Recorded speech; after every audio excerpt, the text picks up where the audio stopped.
of my enemies, accusers, and adversaries. Let them fall on the political scene, on the economic scene, on the financial scene, on the social scene, on the spiritual scene.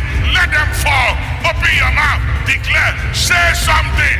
You must open your mouth. Something. If you don't say anything, nothing moves. You will see what shall become of them who said they were powerful and they were connected and they had no regard and respect for you and God. You will see what shall become of them. I declare divine vindication. Open your mouth, declare a divine vindication. Be the head and not the tail, above and not beneath, and be blessed. In Jesus' name, amen. Ghana adisiye obuoba ofore amanfo emamo ache edeba ahenkan 93.3 FM.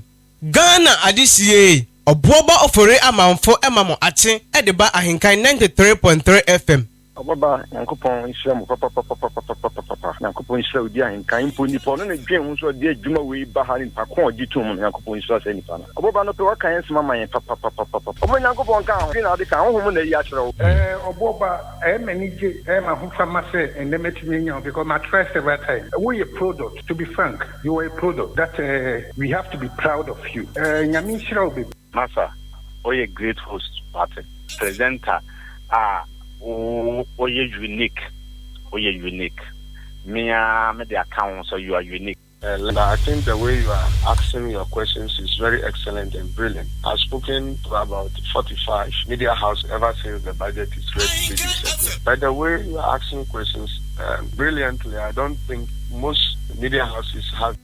Ghana adisiye obuoba ofore amanfo emamo ache edeba ahenkan 93.3 FM. Yes, no revolt. It's simple. Let's take it again.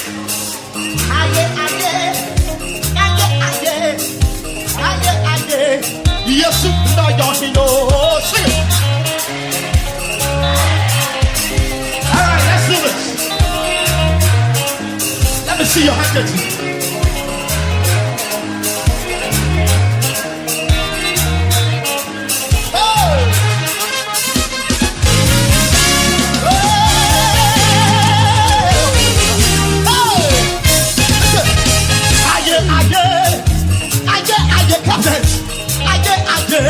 Yes, no revolt.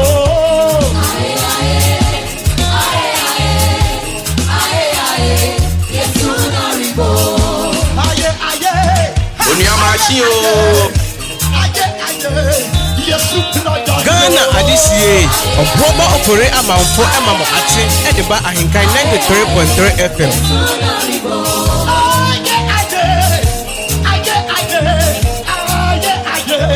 Yes, arrivo.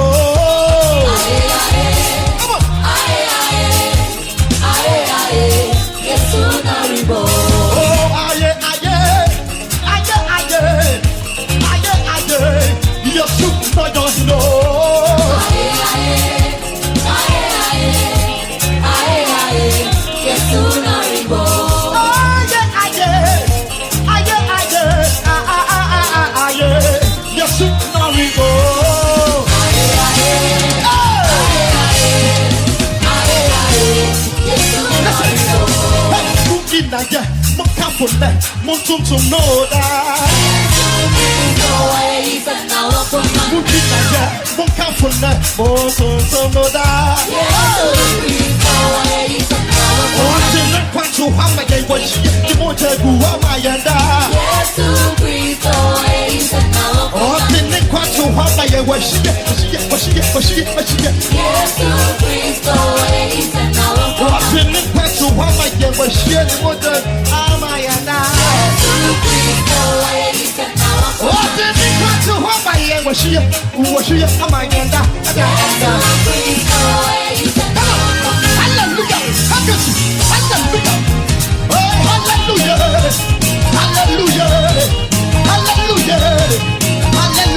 Ghana adisiye obuoba ofore amanfo emamo ache edeba ahenkan 93.3 FM. Hallelujah.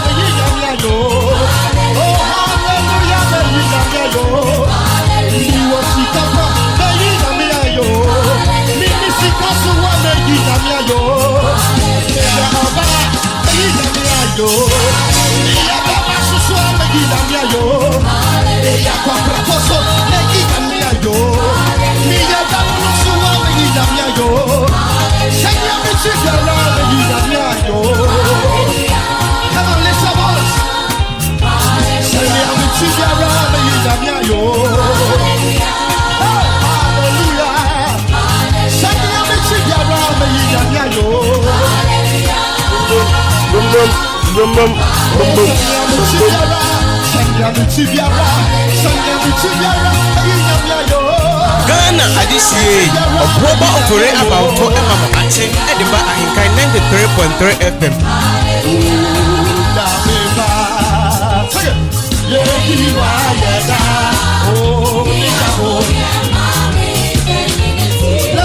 Bezi wa yeyi Unyameba Yeyi wa yeda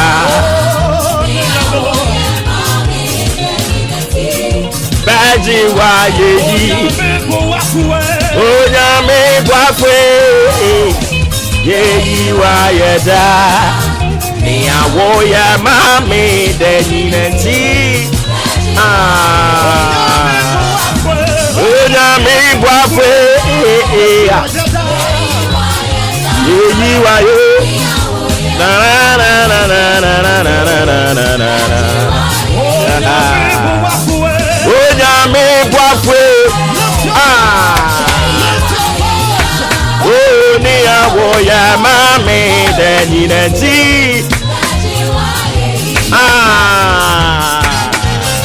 Boom boom boom boom boom boom come on. Happy new month of July.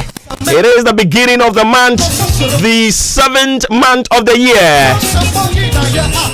It is, of course, an ideal that you explicitly state or pronounce good thousands and make prophetic declarations into your life and that of your family.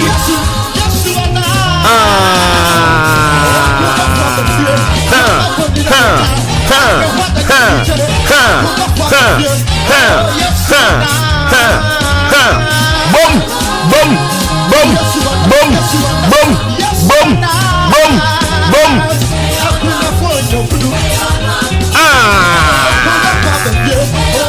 Eradi di ewuram ampa bosomia etoso enso ewo afi 2022 mu eyene sawa. First of all, I would like to congratulate you on being among the lucky ones today. Are you ready? You are lucky to see this glorious month in the year. The gift of life cannot be exaggerated. It is the first day of the month. Every new month this morning, I want to tell you, carries power and blessings. Send your money, you would have to for Biamua. Midi wenim. So you hop to the left, Break it down to the right. a humble servant of God. Now you are making some powerful declarations into our lives, into the month. And we are not going to do anything different. Minumi enu ebeka said yegubu sumi we so. And into winyanya krado a katre wunya say ye krado na obo bebe di anim. Ama yaka ensem papa enioma papa edi egu ya brabo so. Enu nti anopa yi se wutia yeye why you lucky. Na wo kan ye ne anyame ama ade aten na ode yen aka atiasefo ho no a me pata get ready. We're going to declare into our lives. And I know can come about the book of Mark chapter 11 the verse 22 to 24. The Bible says, and Jesus answered them, have faith in God. Truly I say to you, whosoever says to this mountain, be taken up and thrown into the sea, and does not doubt in his heart, but believes that what he says will come to pass, it will be done for him. Therefore I tell you, whatever you ask in prayer, believe that you have received it and it will be yours. Mark chapter 11 the verse 22 to 24. As someone yejina so anopai na yedi aka ensem papa, yedi aka nyoma papa, edi egu ya brabom anopai adie biara ye ba beka no ye wo gidie se be ye Aba. Banana na na na na na na na na na na na na na na na.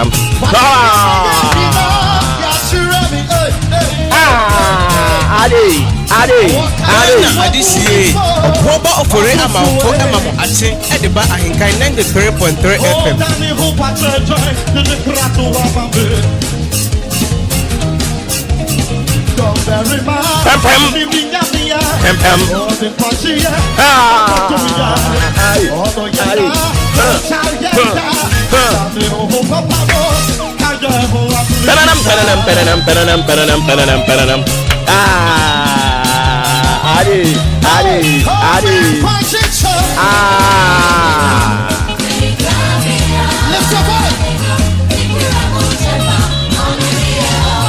Medina Jida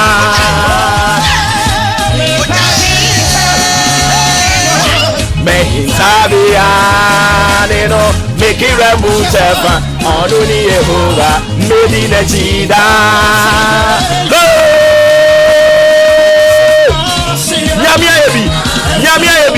Nyamia Ebi Yanto Yentia Odi Atayenkwa Odi Yewura Bosome Ni Atoson so Wayebio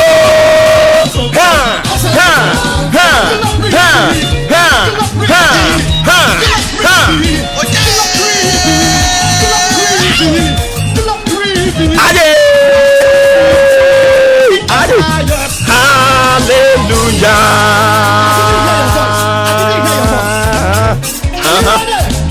Let's sing again.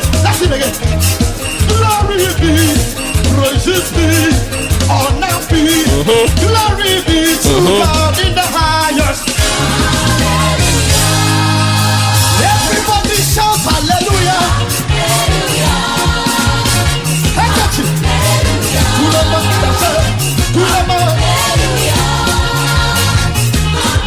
Everybody shout hallelujah. Hallelujah. And first of all, thank God, Lord, for the gift of life, for your family and yourself. For we know without God, all would have been lost and forgotten.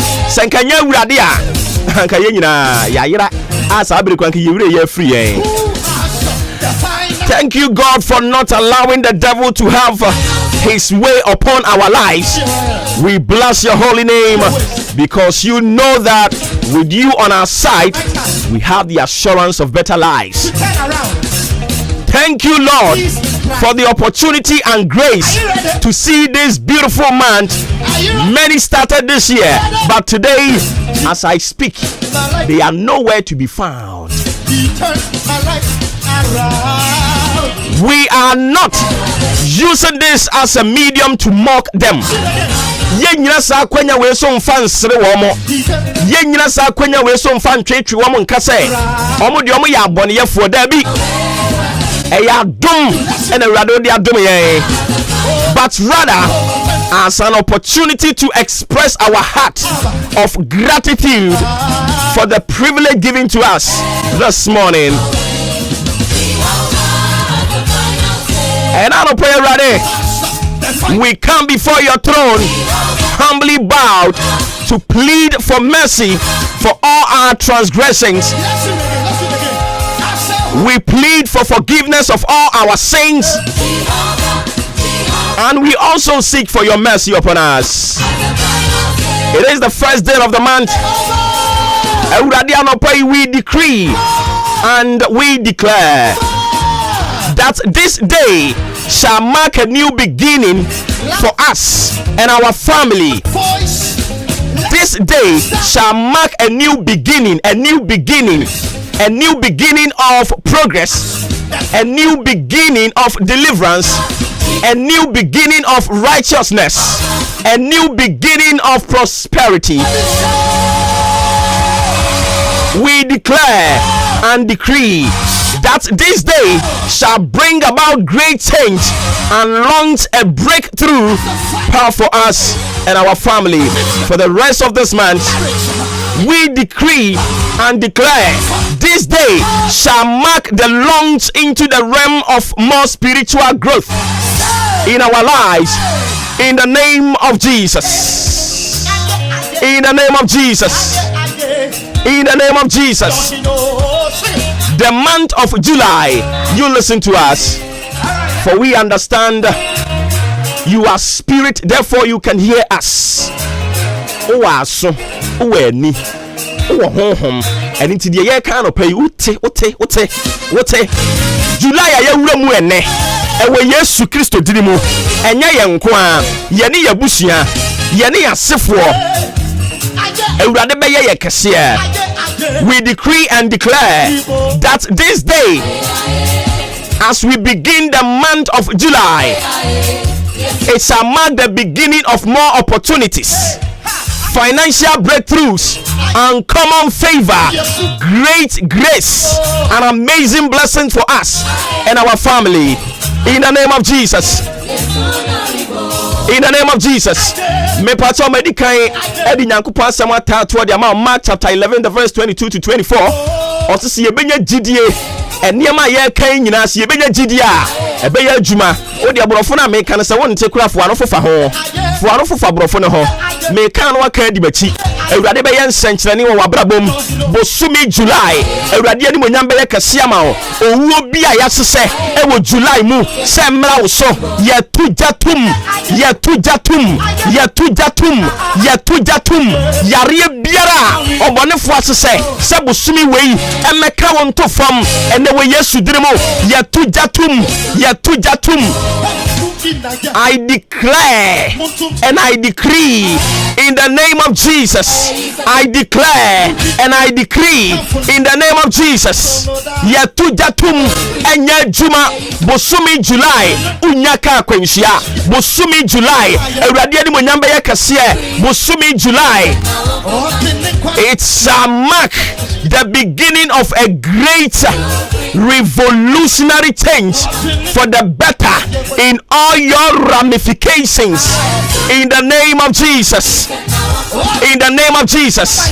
You just believe. Said declarations in here Juma before the end of this day, before the end of today, before the end of this month, July, before the end of this week. In the name of Jesus, I decree that you doing the listening this morning, you shall begin to see signs and wonders and manifestations of your prayers, manifestations of your declarations this morning. And someone would know I cannot. Bosumi we answer na day, answer na what you way, answer na bosumi we, and query yellow. Ubehun senkyerene empire wobo esu awusuo winisuo enema bia wode akwa Awurade anim ansana enede nkwawieye ansana bosumi we nkwawieye ansana na awotwe we nkwawieye no ubehunu signs and wonders ubesase ahunu signs and wonders ubesase ahunu Awurade anim onyam. I decree and I declare that it is well with your soul this month. It is well with your soul. It is well with my soul. It is well with my soul. My soul will never weep. My soul will never weep. It is well in the name of Jesus. I decree and declare in the name of Jesus. At the end of this month, you shall testify. Ubedia dance here. You shall testify with joy in your heart and praises on your lips. In the name of Jesus. In the name of Jesus. In the name of Jesus. In the name of Jesus. One take my sense is me say, I decree and declare that it is well with my soul. It is well with my soul. In this new month, at the end of this month, I shall testify with joy. I shall testify with joy in my heart and praises on my lips. In the mighty name of Jesus. God is doing wonders. God is doing wonders. Something is happening in the spiritual realm. Speaking to your life. Change your own life. Change your own life. You have the opportunity to do that. Seize the opportunity. Speaking to your life. Kasegu abraboso. Kasegu abraboso. Kasegu ebusunya abraboso. Ewe Yesu drimo. The month of July ebe favor.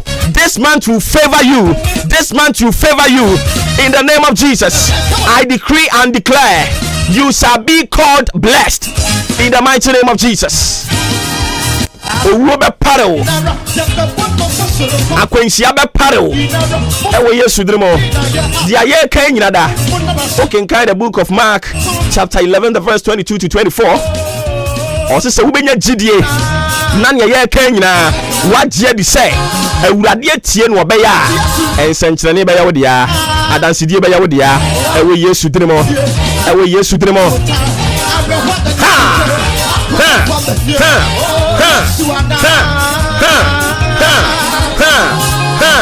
Also, and Jesus answered them, have faith in God. Truly I say to you, whosoever says to this mountain, be taken up and thrown into the sea, and does not doubt in his heart. And if you will not doubt all the declarations that you have made, but believe that what he says, what you have said, will come to pass, will come to fruition, will come to fulfillment. It will be done for you in the name of Jesus. Therefore, I tell you this morning, whatever you ask in prayer, believe that you have received it, and it will be yours. I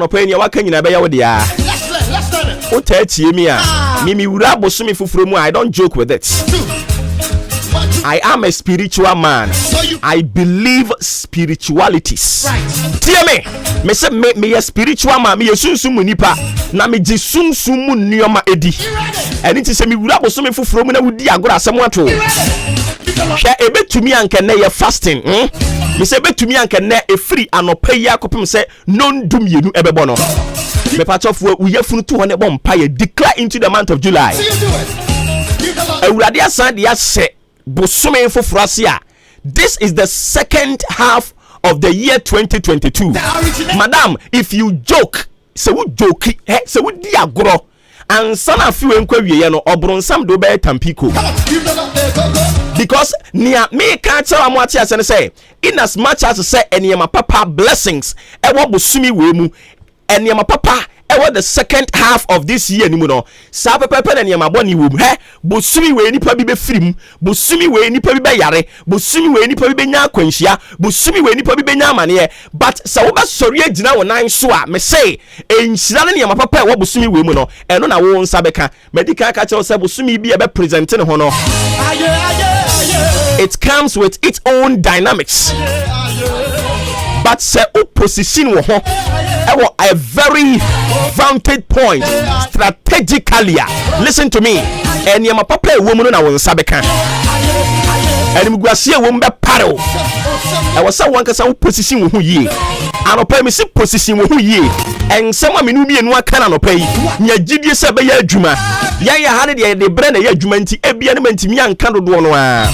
But anopa yi magade aka ne de ama o. Magade aka ne de ama o. Me say magade aka ne de ama o. If you wanna want to share, if you can speak in tongues, begin to blow in tongues. Switch your spiritual antenna and begin to engage God. Fabosomi ni sewura densa. Fanu Yesu mojam na kan ya mapapa fagu abrabo so. Nanya gidie se ni awo kan nyina bebam na tie. Konkura abie bibi so akere misesi atie. Ose onipa dasani tumi efre deities ahodo yetumi fra bosom akwaniasa na yadome obi na onipa na nya gidie se bosom no a wode onipa ne kra sene nsa se onkuno no obetumi akuno na sa abamu a na eniema papa a wo ka e na wonni gidie se bebamu ana anopa eniema papa a wo ka ne nya gidie se bebam woni wabusua mo nyare gidi e bebam bosumi bi ebeba no bosumi no eba ono ankasa de ne safua de ba safua odeba ode safua mienu no odeba tie me anopa mi ka sunsu asema kira wo ode atina ya bibi ni wiase ye beku atu atwene rough tie me say bosumi fufuro bia eba ode ne safua mienu ode safua mienu ena eba tie safua no ye wo ba ko a ye di ebie nkuguo epono yawo baako a yɛde ebie nkonimdie pono na saa nsafoa mienu no ɛba ɛyɛ na ɛwɔ hɔ and then it will begin to stare at you. The onus then lies on you to make a decision which entrance, which door you would like to open. Anopai me bie nkonimdie pono no. Me bie nkonimdie pono no. Me bie nkonimdie pono no. Me bie mama busua. Me bie mama dwumamufoɔ. Me bie de ama onipa bi asɛm to no ato me. Me bie nkonimdie pono no de ama no. Hwɛ nkonimdie pono no ɛyɛ wall packaged. Ɛniyama papa na wɔ dan ni mo. Ɛnɛ ma bie. Ɛde ama obi bia wɔtie me. Ɛwɔ Yesu din mu. Na afei enkuguo yade anim guaseɛ ɔsɛyɛ ɔtan ne anitan saa pono no meka hwem na metu jatum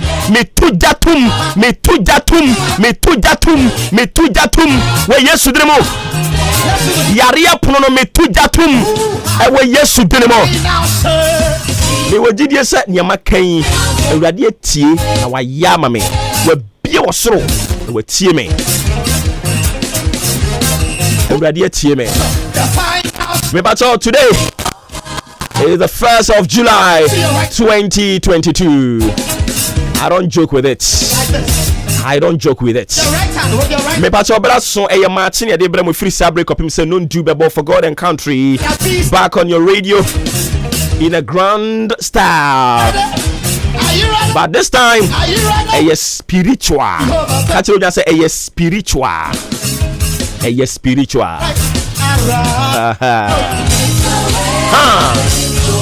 Mebacho, I speak on behalf of the solid production team in town. A team led by Odi Ahenkan Kwame Aboa, Adrempa Hine Kofi Mensa, Kobe K Kwame Asante, Billy Man. Yani akaya huabumano pay, Yedi Jmedia de Bremo Fremi or Boba Ofuri Amanfo. The Commander General Ensro Jabakwaya Kamepacho Kotokumeyo. Anope Yesinkonya. Yasum Yamai. Yasum Kotokumai. Many ajipa, many aji. The kind of work here would Adiamaya no soon anope no. I am so glad. I am so happy. Awurade asesan krofo bi atade anim guase atade ebonyi atade mini adwuma ya metifie unemployment atade ane sen krofo awurade asesan na awurade ahyase ye hye ne mantade fitaa enkrofo ahyase e celebrate enkrofo ahyase e express gratitude with joy and happiness, singing praises on their lips. And I don't pay. I didn't send any other day. The Patoya Sinkonya in common Dawson. Mema Rimfi said we are broadcasting live from our national studios here. A queer Afrakoma, precisely Yawachima Buabu. By the kind courtesy, we are also networking the globe. www.ahenkanfmonline.com. My tuning modern Ghana Zeno Radio app, Ghana Waves app. In our Google Play Store and our App Store. Mom, we use Android and I say Apple phones, you know. Monko hono monam code download. We are search for Ahenkan 93.3 FM. Maybe I will be able to meet you. Mepacho pay ye bisa se Ghana ye state of the economy. If you say economy no the economy is crawling. If you say a grating economy. Ye bisa se I was say a cocope bail out.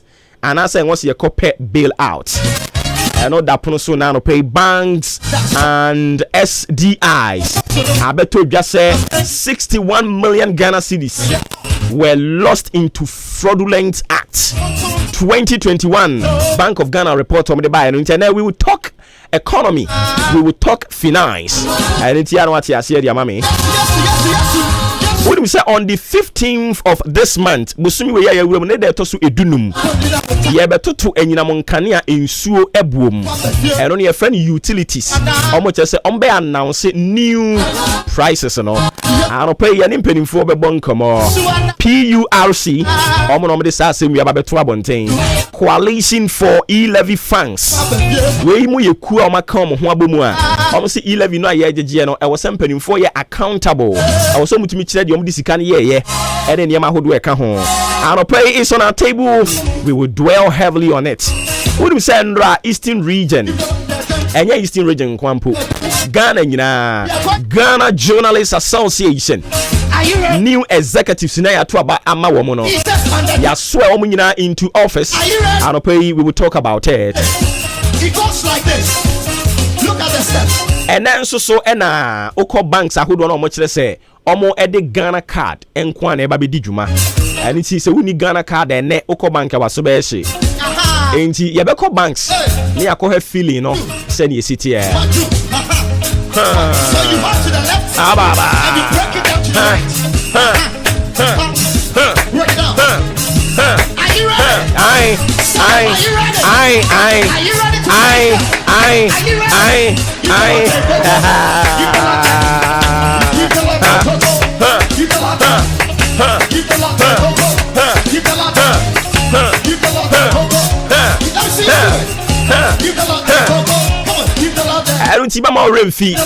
Say you have a covenant with God in this new month. Have a covenant with God. Walk with God. When we walk with the Lord in the light of His word. Bosumi we say oni awurade be nante a obehunu nani munyam. So oni nyankopɔ benya apam a obehunu nani munyam. And in TNA, I won't stress more. I will ask them so. But in the person of the show, to say, now what you will mean, Yanni can want someone to say, have a covenant with God. In Tiano Pay, may sign a cow. Have a covenant with God in this new month. That will be when a radiant munyam. If I thought Yasema may say, a year so said, Dane Adumura. Our ye a Jenyan coupon or ye or Benyan coupono. Onwe animu aseda na obey nkese sports up next.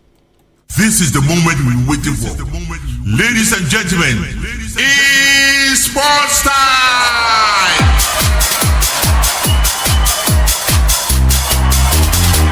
Joshua Kwabena jenim oboba ofori amanfo apumboko de kudukumeyo bibia e kama Radiasi. Prince of Jaha. Ewo. Apumboko de. O Yesu adom bia kama na so. Nyame adom. Me so me hoye pa. Nra na meti o monitor wana adwena. Sao. Se ko yi de. O na mo bodwuma. Edase. O bodwuma. Edase. Na ayi ye bobo krum din se ayi Big Edu anam friend say. More former DC yes, Tombudu. Oh, okay. Big Edu ye se ya se mo. Sehi. Big Edu ye sehi. And a big Edu o kan so ho no baby. Ono na be bie university no ho no. Oh, okay. Sehi Big Edu na be bie ya se mo. Anope sehi ahonhom na sori. Sehi abamu. Sehi. Sehi. Me call her and be so say what is the meaning of it? And I'm say Sehika semu ankasa na omka no esehie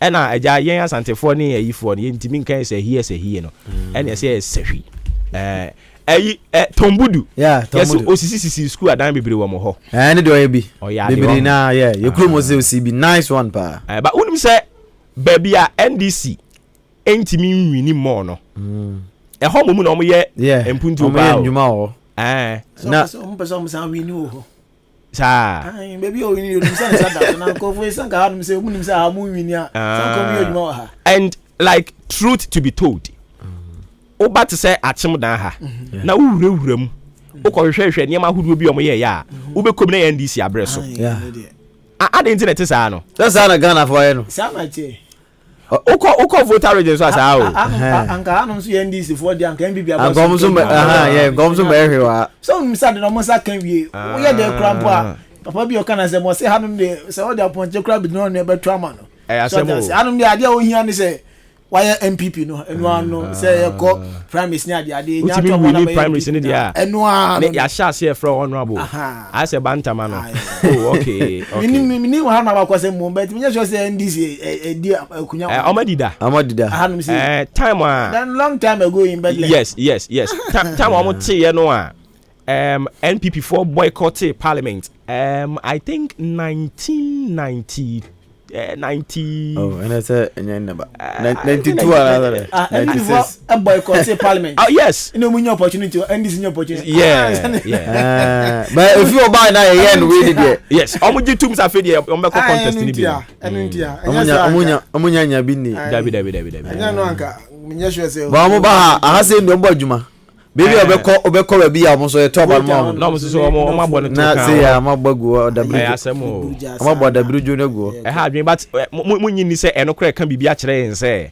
e wo say ebra so a atem danfo beto abama NDC ama NDC aba ebra so e wo say agote meus agoto mefo ebeto abade ama NPP ye be kan ye be bre bo munyi no sebi omunjina nchen na fufuro mra ada ga ntina president mika chese your short memory no go for ba na yesu MPP aba yesu still na me yaso ento abama mo ba na yesu fufuro do mra ne hwan ya fufuro ne hwan na mra ze he ana say you hwan NDC for say bobi di na simple offense parties in the said also CPP won PPP won me boy na so munye serious party abo mu di obi ani ho serious sometimes abo menti Ghana for asi o was say see yesu emu aden we are crying for NDC but NDC was only cry for MPP and I make her say ye pu NDC MPP and yan come it's simple your baby almost same independent yes some no hwan aba that is the question CPP na maka CPP mo say na CPP to ba we kwa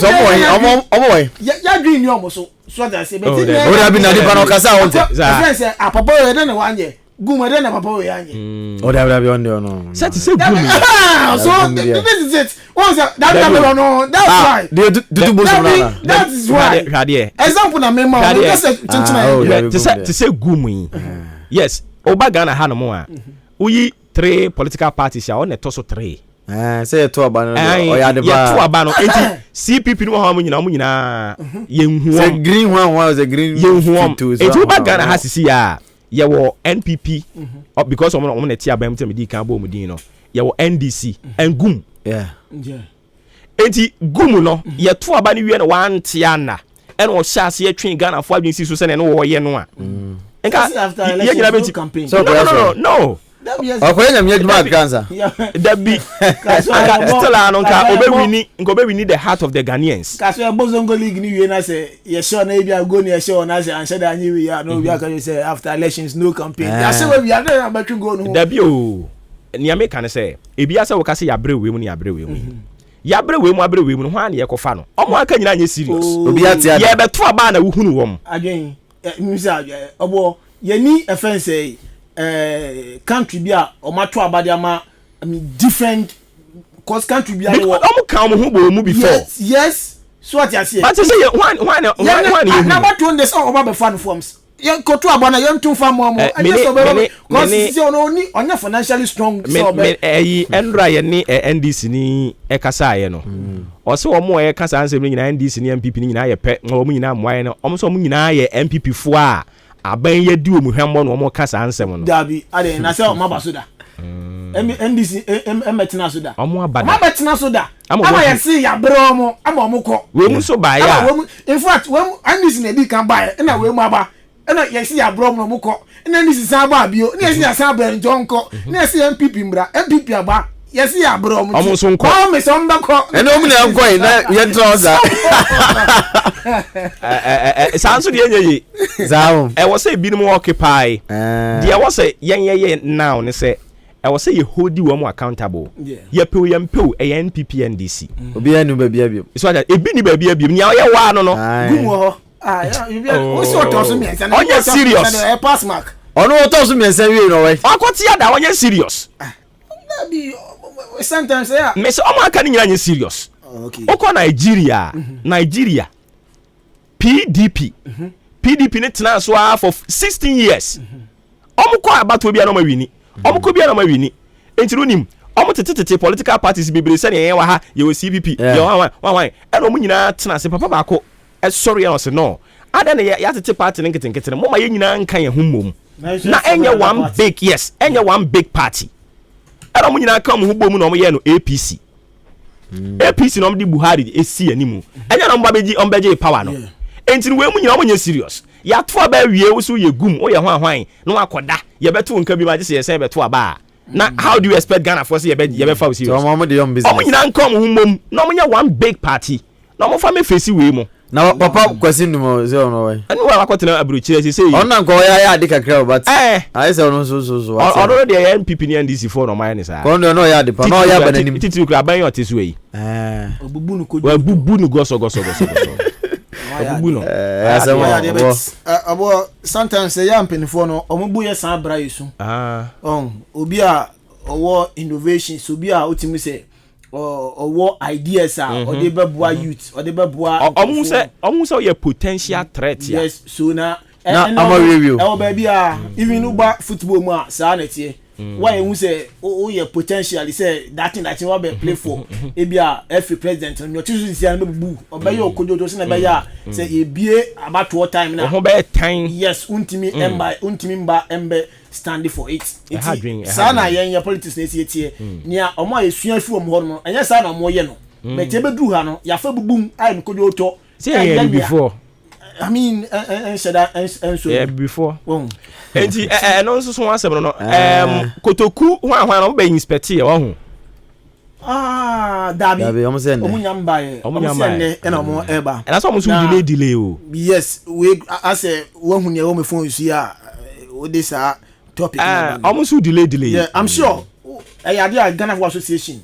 Once a delay ache and you be statistics in bia omoton start the free club license for mo be expect pitches afi be training be person see akan but microphone I don't know say I want voice we chire dia voice no we chire say meaning say mic no so na okay see ade see ade be expect mo a omo be pitches no obebi a obesi akan wo bebi a be training afi say na junior team city omo na from club license for no you be statistics na omo ba na afi omo be expect clubs okay so what if I say the premiership so what division 1 afi women's league now any ni akaka we chire nyina and the clubs for beba omo na be hwe say odan pitch no accepted see e betina bobo so enema na omo penom de gu akwan mu no ni nyina wo pitch ne so say akan wo honum and earlier na communication letter na catch say on beto say na fra clubs for so mundi kan embra FA any time no but mundi kan embra na mbamo measures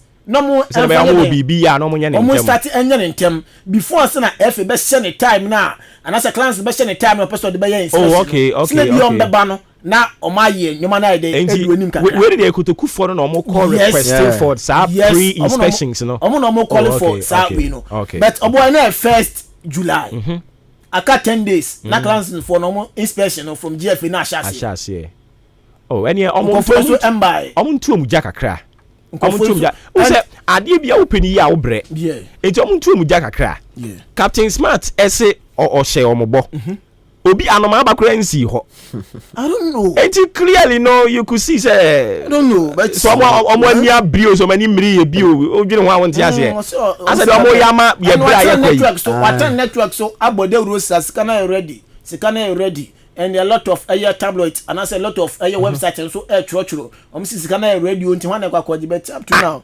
like that mo mejo o kwa me chase o obi ana mo financially strong be almost can be so ana omo nte ye omate o de omo nte de captain kan omo nte de yenso ye kan ha no ana amate ana yenso ntisu yenso ensisu mo bi o se captain so show mo boss omo air qualifier omo mbambaji sika 5000 or 2 din yes and omo de okoje yes and na me monitor no and no san so kan ye o ba na ga say sika na ready for team no nti team ni mbambaji and you can say how the baby do wa me ntia se o me na se bajiska na wo ye okay na za won kwa se bia na so me na me waduane a enya by force na se bia na wa maintain na wo medi sika wo ye okay bia wo okay What's going on? Oh, okay. Maybe I now take 5,000. Mon shemi kutuku atare na me nkwa jinja ni mo. O kwa so ye kutuku for chairman. Kwa me se me ni kutuku mayor no. Ah, mayor no. Na so me kwa do akwaje. Sa on. Kutuku mayor de. Kutuku mayor. Who ye fetchiro na frɛ captain no. Onye ne momo ma na. Kutuku team na kasa kora ehye mase.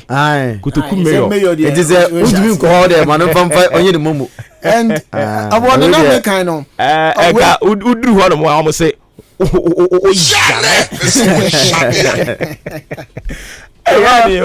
na obi se beji sika na wo se wo I don't know as a pop chawanza I don't want me to ask because ya stadium ya ba be siesie ye be hia cement ye be hia ndua eye ade a ye nim se eye 50 Ghana crown will be se beji asabere wo hia sika da be fi kon kran na yere ewe nya bruchiri na uko na dan kwa mtise chairman wa Sempa FM na de kasa nti se da me ne ayi okatachie e kasa e kwa me sense suma na se wonte ya bosha captain ahye nie enti no eya amunye follow up na o de mo nkodan aka we kwa de mo ankodan ono wa na wasan se musika no ameka ho asem no are you ready let's no mo nkan nko ginchen die omo follow things I mean dan e ba no kotokuru yas I'm sure say omo nim even than yen aye wa bonten no and am ya aware you very much aware say sika bi aba e som kokoje and I don't know maybe she say ni okoni ade na ebia enduro na kan mu and I say ebi so a you financially strong ebia saska na nyo mo hwe nti ebi omo nyewi but ade a FA di ba ade a FA release ni we about 29th of June na just say and then 3 days 2 days ago is it 3 days or 2 2 days ago and ebaye and all Premier League clubs all Division 1 League clubs all Division 1 League clubs and all Women's Premier League teams and all Regional Football Association omo de abase license for no e be show madwuma se abaye inspection na men kan do a chena e ba be do masuko sasia 11th of July internet uyi na free market 10 days na omo we no ashase and inspection e be to aso akoso from 11th of July na ekopem 22nd to 24th of August na omo wie ma prepare kura na fi mama green light no say why be hwe ni say wo de no eso ani a obetime si akan e ho no so ye panioma in paso na ye akoyi Matias ma minya na jam ntoa so wi ya na masaba okay agude mu sam ye fan toa so fa ma media de Joshua Kwabena Janem Yosef Ajuri e wa habren papa ko na fe abranti andin ento roma na hyeten so e bona fe nsem no ye de ejaw ene anopa ye mfas da Emma standard water inso yensu a na ese abadwa so a na ese mu edese inso yensu a na so de nchema na se the first sachet water eba ye no standard water ene no omutimedi bi ba ya otimi se no so no eso ani me no ka se 25 years ene omadi intinso no ache inso ne papa se onoma enkofo ha bia enso enfambro ene start today no with a standard water unam dwa so anase ne bebia bewura bia penso anum bia no ka se open standard water ene no noma enkofo ha bia so emfa embro inani ndro wom ti no onoma esa so mo apomden na bibia so etimi ekoye ed amount fe number e bia pedudu to a wo from bejos na fe nkoma ka we chenya no omo no edi number 0547 334 385 0547 334 385 and 0245 66 6274 0245 66 6274 standard water me feel New Bafana Bar Center for some convention on there and pay some of the new Bafana Bar Mr. Aba Bontianya bi ebobo bebo na bibia enso akoye de amabia ode no typhoid and say how again stomach ulcer kidney problem na say how again miniano emba no menstrual pains and how again ko pedrobito na entuase enso emfa ema new Bafana cha capsules no enso aba wei embema ne de gonorrhea entuase area amount syphilis and say premature ejaculation no entuase area amount dane da u complain say usisio ko pedrobito bia embora bia enkoye enso emfa low sperm count entuase enso ade amount Bafan malamis enso malaria dua je say aba entuase ade ama wodana u complain say uti ya code ena awadwan ko pedrobito na bibia enso enkoye emfa amount for the chemo e drugstores ene pharmacy shop bia okwa kasa ope Bafan for enso endro no bia onsabe ka bi na bibia akoye enso ede amount wodo ni chemu wa chemoda ochini ba benya bi tuma su benya bi amafo obenya bi ene de aka cheni na obenya duro no enso bi atore ba famfo ni komo na di chemu aka cheni na 0240581585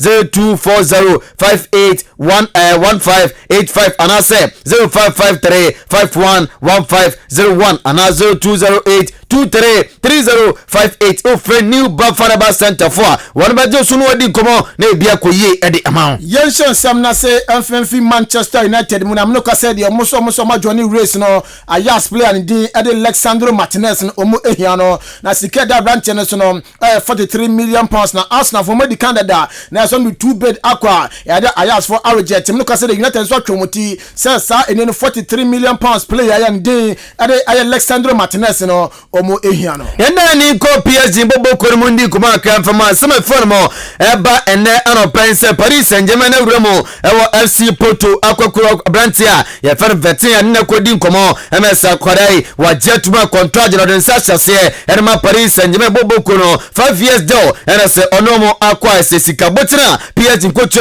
enema Porto 34.4 million pounds ene se amateur kwarai ekopimo Paris akosi akan enema Paris Saint-Germain medimu samno edi ejao Leeds United Brantia ni de wafin ha na mnoka say the Chelsea for at the 60 million pounds ekopiem sa Brantia no omohia no na mnoka say the Brantia ni agent Deco no sa Brantia no de na as a team person second bomb no Barca no omotwa Barca say Barca for omiskan be kana for Brantia no wafin ha no akofa no Leeds United be piem Barca na be bia so etimi akofan edi amon Barcelona wa ene general sam kaka bana se coach afan Xavi Hernandez enso eden sam kaka ko adema papa no ana president so double bokuna no one Laporta kache no so onko kopimo ewo Vera rebobokunu mo na fa Brantia afan Danjuman onko fa Brantia ne be pimo ewo Barca bobokunu na ne sa Brantia osina kan erma Bayern Munich bobokunu Robert Lewandowski no wan hwa no musa enso entumi enka ne musa enka ne dia na sa Brantia afan Danjuman ena so betumi pimo ebesia kan ba Barca medimu sam no edi ejao na ano Danjuman anya ne Barca nko ne dia Brantia na chi da West Ham enso twomti sa Brantia no omuhia no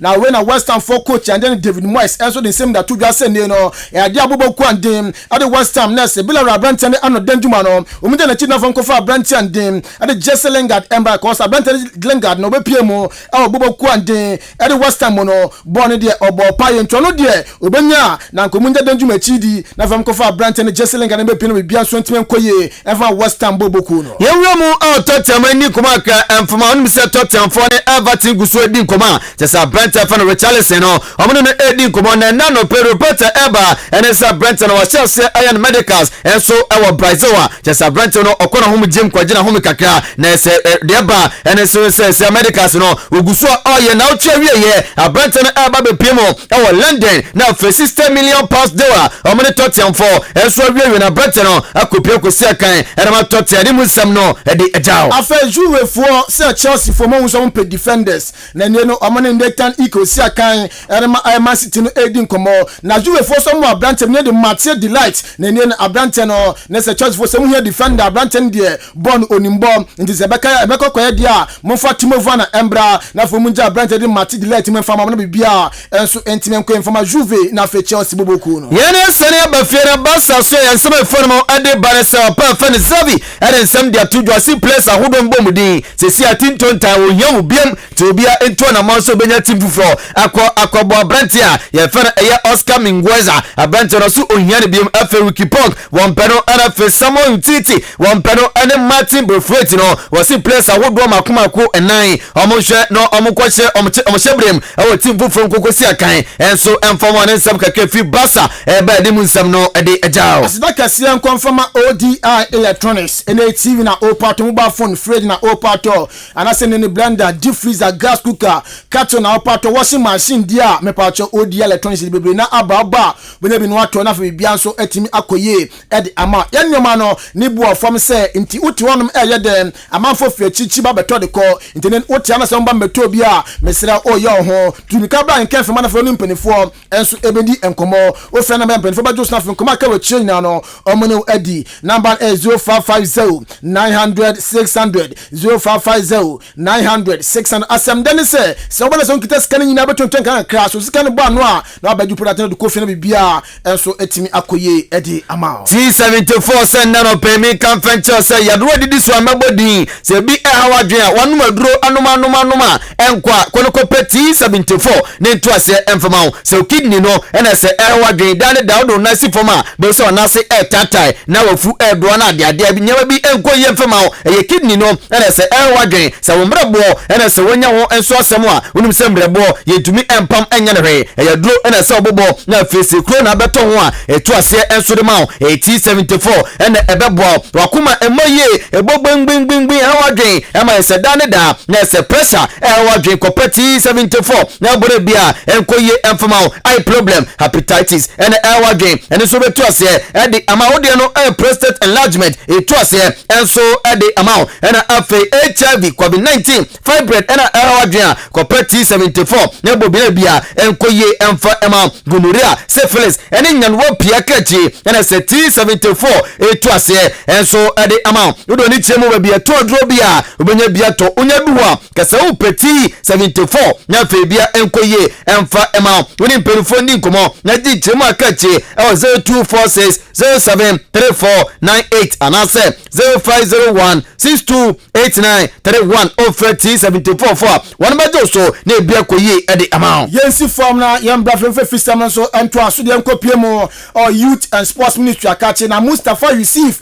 unim se entena Ghana kata no ye kwakosi akan World Cup na ase na Mustafa Yusuf chema na se aban pressure gunu so no enya de no betima bibia ntim no ka se de na se wapa F5 member committee bia omo so mo na fe mu register na fe World Cup na ye kono omo ntim bebo na bibia enso ntim enkoye enfama Ghana udo chema deputy minister of sector na se Evans Opoku Bobie ni di APM afe John Kuma enso deputy minister of finance onso di APM George Murekuduka onso deputy minister of lands na fe natural resource onso di aba afe Andrew Eja enso ne deputy minister of energy onso di APM Mr Akwesi Ajima CEO Edema Ghana tourism na fe authority and na fe social rep or GFA onso di ababi na fe ministry chief accountant Mami Andedi Miss Irene Saki onso be serve as secretary Edema Cell committee ya na sports minister Mustafa Yusuf enso etimi atisen in World Cup ayakono omobana from register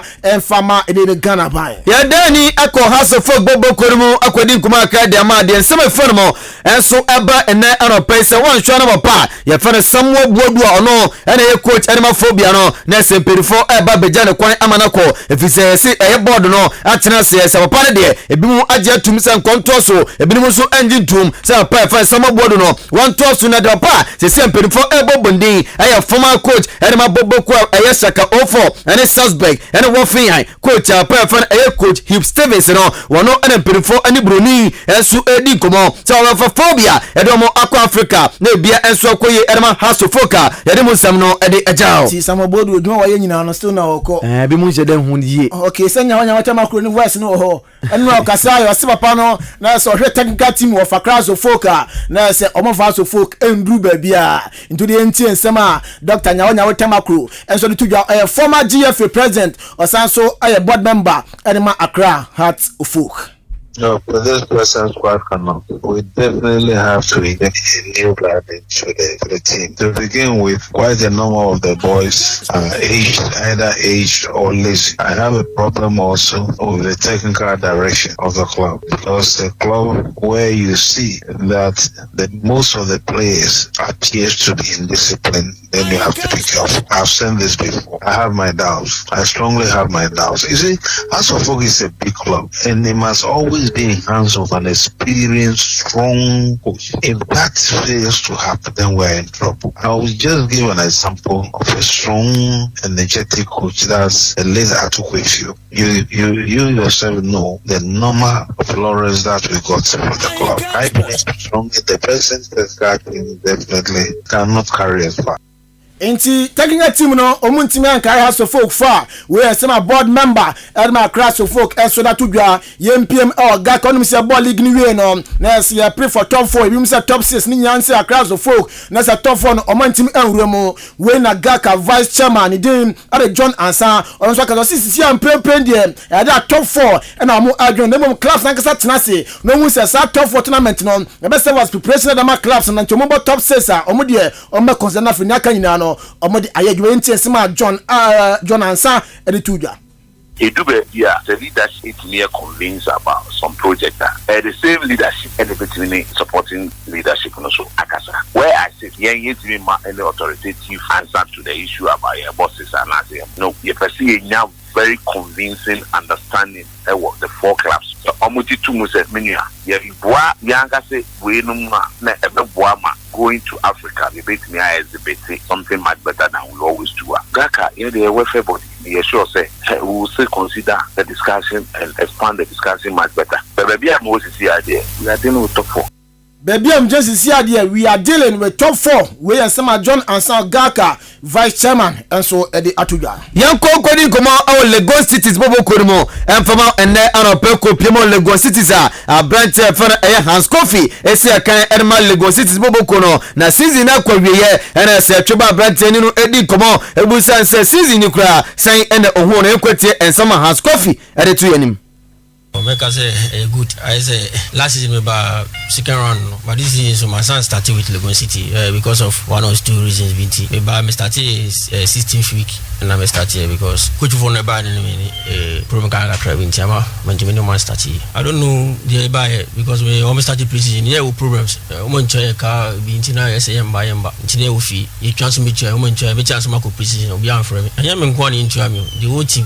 say yanko ba yet say o mama bi mama Accra no say me Accra base me fita kwa ti after mo ta kwa na me chese mako please coach ni from am kan say onim say skasem ti me ntimi mba just me nyes kansa me timi me jam family kwa na me soma ba no so ache mo ko please no mo ko yes na so bisa na say ti inyanetia so ni coach e fa maso krodu amontam ensada engo na say era sabrantia e fa Hans Coffee ere tu yanim de betiti ne say o manyi ni sa onim Ghana sana mtitie so si manyi mtumi then so club president in the frame direct no guy so hear me remember that time then things started going on and yes boy me kwa pese the whole team and on the field of play no I talk a lot me kasache words me shout on them and our partners so what on who is and for my investigation nature say like we are catching say Hans Coffee a bad boy so Hans Coffee a bad boy into another than drink and now I'm in Lagos City because of club president no I can't catch them so no we told me about into me woman so that's I would say is my performance because I mean yeah there obe catch them say ni para mo dey buy no nya dey nti obe gina so aka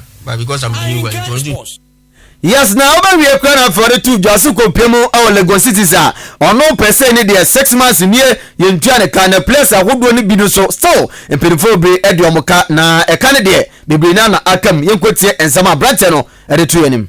As I'm talking to you now, Lagos City may have school from them because 7 months. And buy San Wofi and buy you hire bo you really get some coffee. Almost a member fee to Makakra. Into me coffee and stock across the genius me almost now into my member. When I make America, make Makas new boys in the boy 3 months. New guys no more but 3 months. Buy wood players no. Yamko prison no. I had so much more but tell you say say me pesi. My imagine say the BCB me for team correlation. Se men jelega me yes and I fight out. I mean the creman me dinner I can yes make one of the players of the team correlation. I quite remember say time me fee me too can buy me feel man buy no but United ever frame me. No more was 16 years and 17 position like omoko. No me for me na for Nelson. That season you move from SNJF Cup remember so me dey assume me say if that's it then me yes I me player me for team correlation. So some the boys sneakers sometimes we to me cause yambo match no. Me amagina me pen no me gina na me makoche. They blame me Hans Coffee no say Hans Coffee no say na myself for chair from say you can you buy scan number yes me yanko yes anyway some say Lagos City's player ya fara Hans Coffee ere tu anim o say be say 7 months ni into amuka amana wife class am hwere wan sita kwa ha asem ebesin na no do Aziz Coffee so nim player yi o ye player na say ball no onimbo papa na the contract with that to folk no I say ya ko ne we ya aka some few months on contract in ewu na Nurudin all the chechemo contract na kasa na we are railing so person was kind of contract na dem Accra had to folk ana I think 7 months or 6 months. On 31st December, my contract being the negotiation is still ongoing. Sans of come on bigger platform. As of come on your woman. If they table something that's nice, we move on. If Omuti something nicer, we move on. Now, Kofi Son himself, Ghana Premier League, no, Ewo Kumasi, no. Nudin Aziz, and a Kotake, a fence, Fabio Gama, penalty, they see. Now, if the penalty, there be inside 18 box, Nagasano, and then they see. Now, after the game, no, Fabio Gama come over, no need to or take lead, no by a cross. I went for block, cross in a block. After crossing, I say, into what Danny years, we had no any other option than to do something.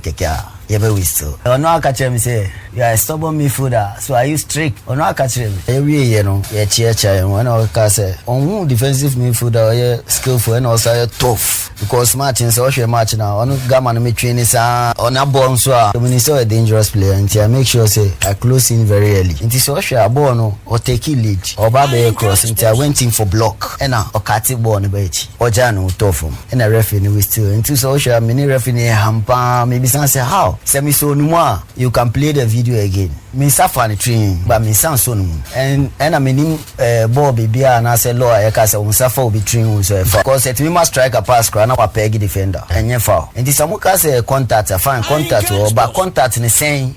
Inti Kofi, no. The sacrifice through a crabby now. Referee for referee be super church or margin say born a penalty contact across or say we in Fabio Gama free Brazil. Every used to trick Ghana ni suma. But beat you ref you know I just penalty the Makotoko. I say I use trick. No, ya ni samasi. Ya kona coach dance because rotation ba ayi papa we ase no ye adwuma min team na mref no juvenile football for year bia bra yaw. Yeah. Zin ne no me na yi o anamase. Oh okay. Yeah, so woni no. Minimum. Ba ni nim ne we no ye no. Yeah, poku na be hu ne ye. Bra yaw. So juvenile football from pen bia. Okay. Ntino so na le chira mo ye yi no anamase. Sanity. And also, hey, vice.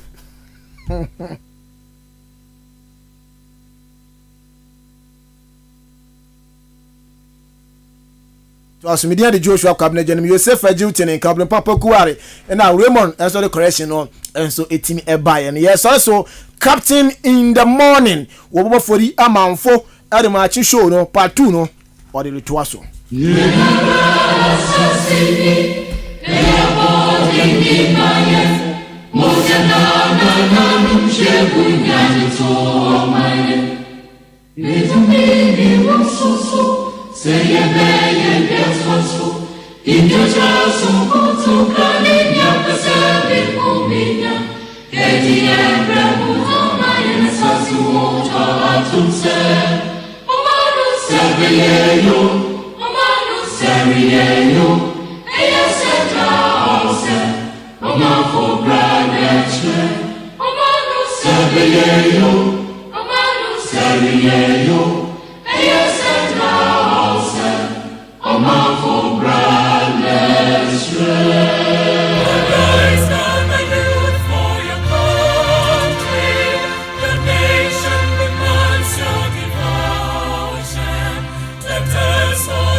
Ghana adisiye obuoba ofore amanfo emamo ache edeba ahenkan 93.3 FM.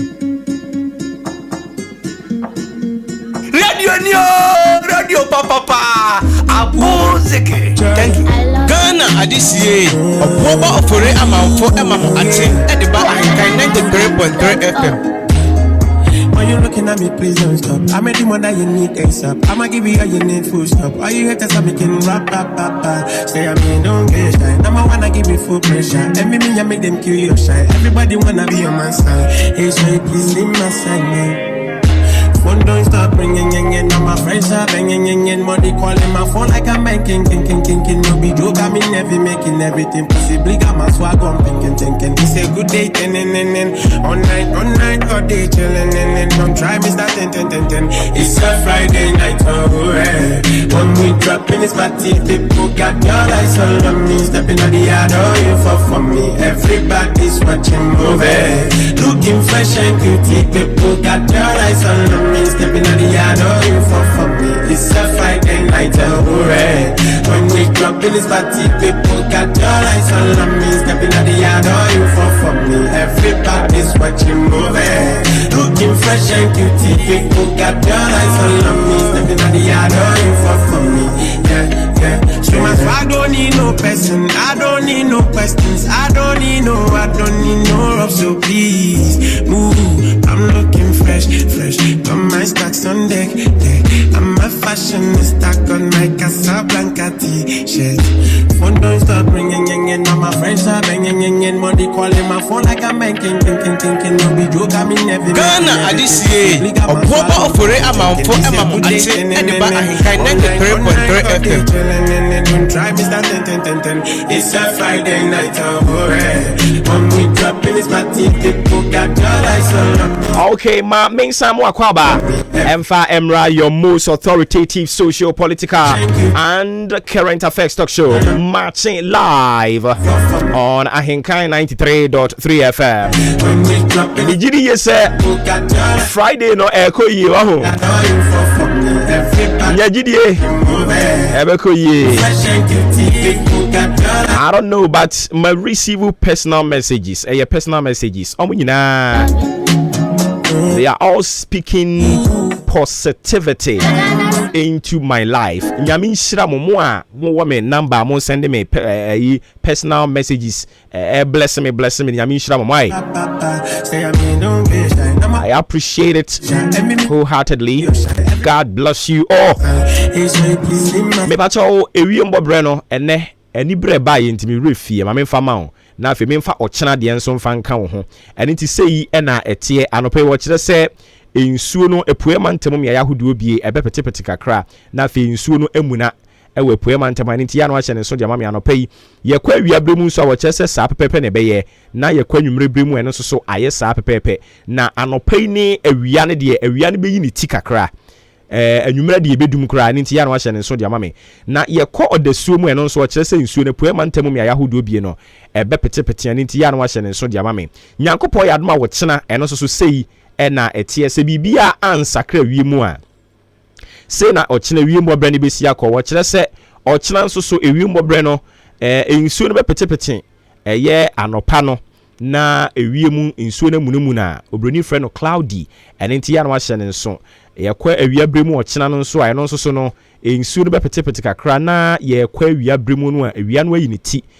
na eno so abo kakra but ni nyina mu no okire se clouds no edoso ewo ewiem anwumre bremu ochina no nso okire se clouds no esan edoso ebeye mostly cloudy ensuo no ewo wiem ene nti ya no ahye ne nso de amame nti ene ochina ewiem bobre se de besi akọ no eno ena yede amawo no mepacho afe bebia yaduru no se ne munyina munimo no ye wodachi nti yede to aso na wodachi nti no so eno so strategy yede nam ne se yewura bosumi bia mu a na ya pe atifia sem obroni fra no theme na yede atoso na ya ye ho adwuma within some month no and I say throughout the month no na ya ye sa team ne ho adwuma enti under sa team no ye wo sub topics and I said titles Bibri ayedeba na this month your friend July no the 7th month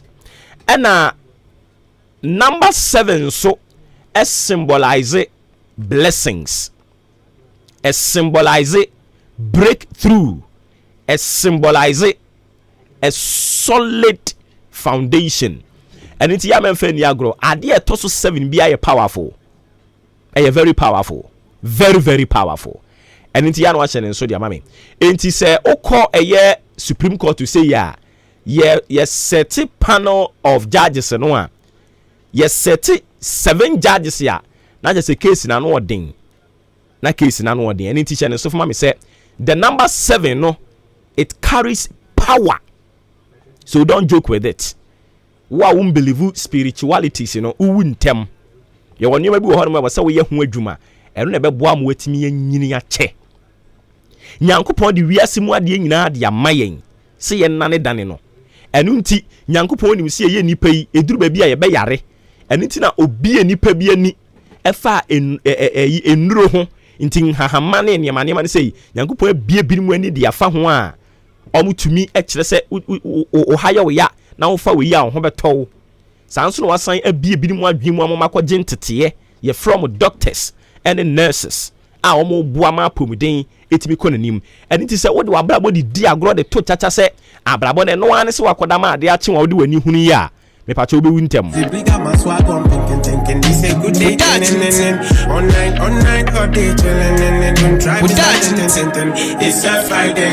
eno nti woda achi nti wo tene sa na che se ye de toa so ane sa eno ne obra kwantu emu afutuo ni mu adesua de biaya na ye de ema yen ho na bosumi July no dia ye de nam and say, oh God, order my steps.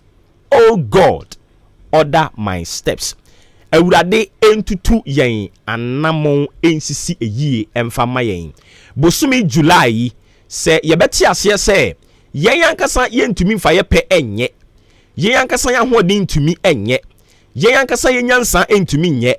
Eninti ye bema ewurade aye dwan kobia na ye de yen ho ahye ne nsa se Bosumi July shase nei Ewurade order yen steps on tutu ya na mo nsisi babia eye na beboa ye ne a Ewurade be yen fredi muguasiem Ewurade be yen free ohaw mu Ewurade be yen free amane mu Ewurade mfa yen enkonkoto yen tamfo ensem se omuni yen ani enti Bosumi July ka kire Ewurade se o minyankopon tutu manamon esisi yiye efama me tutumanamon esisi yiye efama me and inti na no na making kind of book of Psalms the book of Psalm 37 the verse 23 and a Proverbs chapter 16 the verse 9 made the bema osisi ya inti say ohwe this book of Psalm 37 the verse 23 now Bible say the steps of a man are established by the Lord when he delights in his way. The steps of a man are established by the Lord when he delights in his way. Enti eyewurade ne tutu nipa na mo disisi nia eye. Eyewurade na edi nipa ko yedi asase so. Eyewurade na edi nipa ko nkorim di asase so. Eyewurade na yi nipa efiri ohaw emu. Enti se obeti ase na wajai wanamon wajai braba ubo nyina de ahye Ewurade nsa bosumi weyi a. Medofo Ewurade be hye ne ho animonyam de ama wo. San say Ewurade asemo say the steps of a man onipa na mo a otutuo no are established. Ewurade ene man edi mu ema ejina. So that say and now can come back from Bibia or see many are the plans of a man, but it is only the will and the blah blah blah of the God that will stand. Yes, onipa trimu pod ye doso, onipa adwene mo po edoso. But bosumi ye wura mu sa bosumi we na wo bra so a wo se wuo say nya bosumi we yo, you have no idea. Eye den ye nan susu nipa bi bewu. And I mean, we gidie pass a sank or fooding in so no musu we gidie say, omwani suade hunu bebam. So what I say, but so we be jaw the end of their share radin say Ewurade the month of July me your ho ni mewuram minim ni ewom impo enne day kura de me ewuram we minim ni ewom enti bi jai mana mo nto nyina de hye wonsa say de ebeye musuo ne ebeye sign ne ebeye mane owuo yade vision a ebe cut short dream a ebe truncate me bompa yesre Ewurade say me jai me kra ne mabrabo nyina de hye wonsa sanse wasema mama te ase say the steps of a man are established by the Lord when he delights in his ways. And Proverbs chapter 16 verse 9 also say the heart of a man plans his way, but the Lord establishes his steps. The heart of a man enti wakoma mu no betumi ahye ne ma bebre, but awurade ama ho kwan a emmam. Enti busumi we nyina dia me sere won say awurade tutumanamon esisi de ye ema me tumirika emfa nkoboni mu okinkan bible a o say edema hudu bi awurade chiri baako ene ye nan ya etumirika koboni mu ye wonan ni bi ho edimirika de bia no opa bia bone wo be bia bone wo bia hunu no wo ho enti nia me srew sabosumi we o da chinti fa hye awurade nsa na ka che de se o bi nyankopon tutumanamon esisi nia eye efama me say o say the heart of a man plans his way, but the Lord establishes his steps. Eradin kan ho nana domo no so mfa mawo na te ase se bosumi we ye ne awurade benante bosumi we awurade ntutu ya namon ensisi nia eye medofo ye bebo mpa ya sere awurade nkwatenten, but e wo se wo te ase se eye dan a wo nchen bo wo brebeso nti se wanfa wo ho anhye awurade nsa yi a dachi obedu dokono kwa wo dachi nti afutuwe yi enya adihia mfa mayen ewo Yesu Kristo dirimu. Amen. Wo dachi nti eya no waye ne sa dia mame ye dida ubon krata mo boso e de toa so enso so e de amamo mpedifo mama chia no pay mumpo mboko de nyame adom me mamutiri nkwa e de ba July mu. Happy new month. Same to you. Enye nipa nyina na enya ne sa. Enipa bebre no a ena omunya yanka. But omo enya ne sa. Yen enya ne so simple ni easy sa dia na e wose dia aseda de merade. Enti yi offer saying National Cathedral and Sensem no so no. Trustee no de a list of ensoria omoaye donation so far. Na omo chese sika yenya no na be se 31 million plus. No pay ye be breaking it down afei. Sorry no mo donate no mo donate ye ni abubu din ti se wa sorry nyanko ya na entempa so no a wa mo no so akọ donate bi na obi nsu bi se na Jehovah Witness fo nso be ko bia na ipa chaw sika ni Jehovah Witness fo sika na ye ni Pentecost sika ye ni CAC sika obia be kana koma ode be ba no ye beje enhyira nkam momia na ntede enko yanim anapana nso aba community aduonum 750 adishimama yamamachimo makwa abadeba Ahenkan 93.3 FM so de wonka tawdo abadwa so na poso ene de ba beso ni die kwanso de me de sha say Ghanaian publisher de rubokrata wo fa yawjan a chese wa fimpinu nya donu nan abato no se endi samonyoko ne de owura John Dramani Mahama di wo manima wo mu bedi entwo yasi bibia tutona kwama enche apiate adan no wo mu be frase esi sanso ana kate di aba Ghanaian publisher abamane say enti wa shubi esi wa so for minu bi ntem eno no fa koko fertilizer ho ewon nsem krate yi adi aba afenyo Markins eye deputy majority leader osanso eye futu emra shebedwani o chese ebraso so manfo wo NPP amonyoko nu wo mu kabom de odo ene akoma baako na wo mu di nukre awo party nim se de be ya bibia betumi akoye di ama wo mu enche bia na wo mu koto obayi akandifo a wo mbedi Ghana Journalist Association DJ anim wo maimu na yese empinfo wo mu nya abato no wo mu di nkunim no wo mu esai a wo mu be frase edi dwuma ama jinje Ghanaian publisher eno no na da wakata me to aso Daily Guide da wakata no kyeremu se nana adodankwa Akufo-Addo Ghana mampanyini wone na bede kire Dr. Alhaji Mahmoud Bawumia ana wonmo so ekopie mu ewo ajagifo bi a ya nipabonifo bi di wonmo dem omdwumadi akọ so ase omkopie mu ewo ase bi ana chese eno so enye agro na ewo enzamufro ezo mu no eno ne Ghana mampanyini enka ne Ghana mampanyini owura Jordan Amani Mahama susumfo nyidi aba ena akradi tudwa echire mu ese Ghana sisi an said economy na ye no asai ajinsemu kura nti wa on so akire na adwene ohunu se na nado da kwa gufa do fa betimi enso aboa eho ansem enso da oboka tai emu na eye arise Ghana for ye kire no o kire mu se aya bambo for no mecha police for no bi no mo prepare no emu mienu sem no ka se o mo chese ba bi o mo ewo no emu aye de pa temu asem so odi aba na said odi kan so eteye ewo eye publisher mu no da oboka tai so de abeche mu se eye esamtrafo ka bomko Ghana Journalists Association for so one ma empempe ya to abayi wo mo no one aso akoframa ma o masai aziso mbefi ase edi dwumadia aboa wei eye daily guide na kani owura no na ye priest Emma Christ the King asafuno ya de no nsema ba beto the Catholic Standard the worker temo na no pay ya chese Reverend Campbell SVD Foundation wama pauntuma wama dijuma bi wa wama de babe boa nipa titu ni wama wamu hia bi wasetena mu we nam so mo abro mu dijuma di no moto nsa frɛ omampani abedeche Dr. Alhaji Mahmoud Bawumia ena Dr. Bawumia di tu gwa abra wama pantuma no se eya omanfo mmoa wama hia bi wama mmoa paisa se oni biasem mabo the Catholic Standard the worker no ana edisamanye wi eba eno ne asema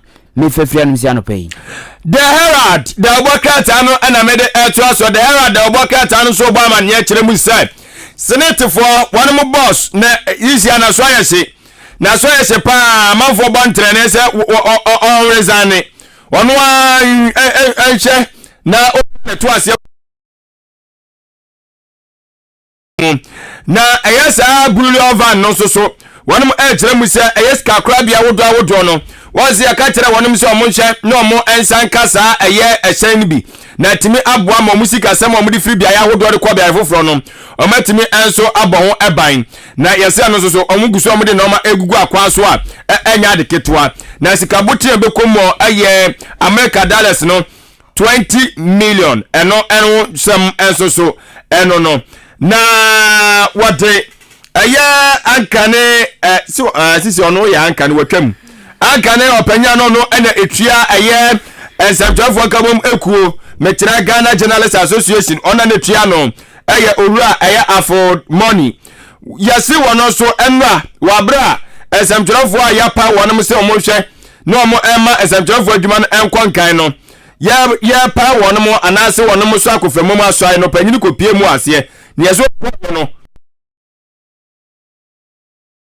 mafane na ase trom oyi fa ho edwane ye tianwasem enso odi abade ntiama eye owura eye afford money odwane ye no enwasem obekenka de Herald boka tenma obenya na sanso na owura akane kana mapanyin owura tondo Amani Mahama sufoni adaha no mo sede yeri kadia asum dada no sede won so kan economy na tete apro ase no wa kire na adwene ade normal awodo so de agu apro so a ojiri ese na nado danko akuvuado odiso a ebetimi aboa ma economy na se gina na mo so ebiem na okinkan mu ana obo se duru wa bi o se eya finance minister yampam no yan wonu konsa omo namba te nwasem esoso eno no na eye na nyaho na we say nyaho tamakulu ana we say na nyaho ye wona nyaho no wo ho ene o nyaho according to spellings na nyaho sa ene on de minim no ba we mfonyi no so anya aya nyaho tamakulu we on sano na yeso no so ese wadwunu wa wanti ase wadwunu wa wanti ase o de akwaso ewo aya polisi aso eye no ase ya seda de eye military fo bi style bi ewura sa polisi fo ni mu ento omo timi de tumi so omo semo sa polisi fo do ayi asrafo na sa soldiers fo omo omle bi omo si do before complain to omo ni say no wonnim na ukwato omo so atua no omo yes omo beteto abra abo a omune de anya say enamra bia dabi omune de do before complain to afomra na masa soto da wo so obo wo di wom ansa na wo kirekirim enti wo se asesisi ano aposifo na so ya no so sai bi na pese koso wo ho anti wo so wo mo hwe ne ye pa etenwa asem so eno we the herald the obokrata the custodian the obokrata nam de to so amama busua enra yebo mamanya se asehwe nsase so amatumi krata wo metu fo magudie nketenkete small scale mining no wo mama makomako ediokru num 95 tumi krata so mundi djuma eno na no penso osofo hwe ensase so rumnyafo Samuel Abuginapo akasa wo the custodian the obokrata man pese o shebo se na se no ene aban behwe se small scale mining no ebekoso wabra basabasa bia enkosi won behwa mo bia di na sede so kratofa to so mienu ene the custodian ede sasemwe ebai krate bo amane edi mfoni abata o jese Sami Demfo communication officer ma endi samanyekun eni mpenifo odobi won mo bompa gidigidi se urade bo ayo kunna nado danko kufuado kunna ya gidigidi manin kaneni o erade kunno won mo bompa se nanado danko kufuado gana ma pani owu the custodian the obokrata na de sasemwe ebai na wa o tre sa masa ensem trafo so duru ba bia ye no ma yi enti wa capsia wo twere yi o ba se wo kyere sei ni kenso be konkwa na wanka ne sa oh na Sami Jamfi mama men kan go for Sami Jamfi others pray for Akufo-Addo's death Sami Jamfi ni nkrofo bi bompa se na o bompa no wo hene va na ogina o bompa no Mwana Zamjafo duru ba bi ko custodian for asma Sami Jamfi de matwe asam na empire no boy na wo hemfa yet ase adwuma yet ase se duru ba bi a caption no yes to draw attention but not to this extent o trust ase mu ya person betumi abanso so mabo oh wo ba wo kan wona no nteye se enso yente de o matwe ne ye ka na me betumi abase wabo eno so wabo a custodian ogina he na o boy that meche me parking kan no me ti be original boss empire we kon na nya sa Dr. Because you and I were not there aye na ki yati what were you on we are doing the daily statesman abusiafo mu ensem enie aya economic organized and crime office one mo dia ba bo teacher mu sa Ghana card na ye lenke ade ama ye bank account no krofobi enam so epeso omo ebu enkrofo faso enti ewo hono ma wani na wo pa yasisi akra no mo ya send link ma mo se mo fa sa link ne so na mo link mo Ghana card to ye mo bank account no munyai yasi munyai bank eskakra bia hodo ne se wo pesa wo link o Ghana card ne de ma o bank account akọ o office bank ko na wo save ma mo no ko na se bank ko na mo di adwuma no ko ma so ye mentra en ne bibia wo social media bia te ye ne sa ne mo na the daily state wa da boka tai asanso e de aba e kire mu ese akrofutacha mo bi wasantima ntamu omoye makomako enan wo kire mu se eye bekwai e de ko Cape Coast kwatempo no so no aposifo ko ise ja mo kwa kwachi won ma ene atututu akokọ so awi akire no eya akrofutachi amoy makomako enan timkeja aposifo na chiro mo powers e wo mo so omato anam wansie do enti omukwa no makwa akotoa so wo hono mo tie ho asem so eno no na onza MPP amanyeko no mo boaboa mo yakopo ya aduma July busumi ya thanks ani da to so dunum eni dunsu mu wonom wonom bahye na afi no makoto abade yi akandifo de ama ekuo no na no ne akyerem se women's organizer wonom no ayere papa ma mi keti jamfu anaso ayese wabra eye ema kukudurofo nsusu mienu ayo muti prese akunya no tisisi ade honom ayere anya agro na obi ya no ana wokyerem se eye Ghana Post managing director wono na ye saanyumtuni obo uhu Santi Achim South se wono na sisi awo so ana ogina microphone for tuti ano no Senior Chrome for the Tutian MPP delegate the Tutiano. So no deny for primaries no. So mum Chrome. Oh okay. Oka also Chrome for make us say bia ojina ye. Ewo MPP dim na bia krumu primaries na nkasa na amfa no the MPP delegate omo Chrome no Tutiano. I'm saying nyumbo bebe na so ni usa be pempi. So ka say nyum ntio na ye be. Still na so yes pia na se baby.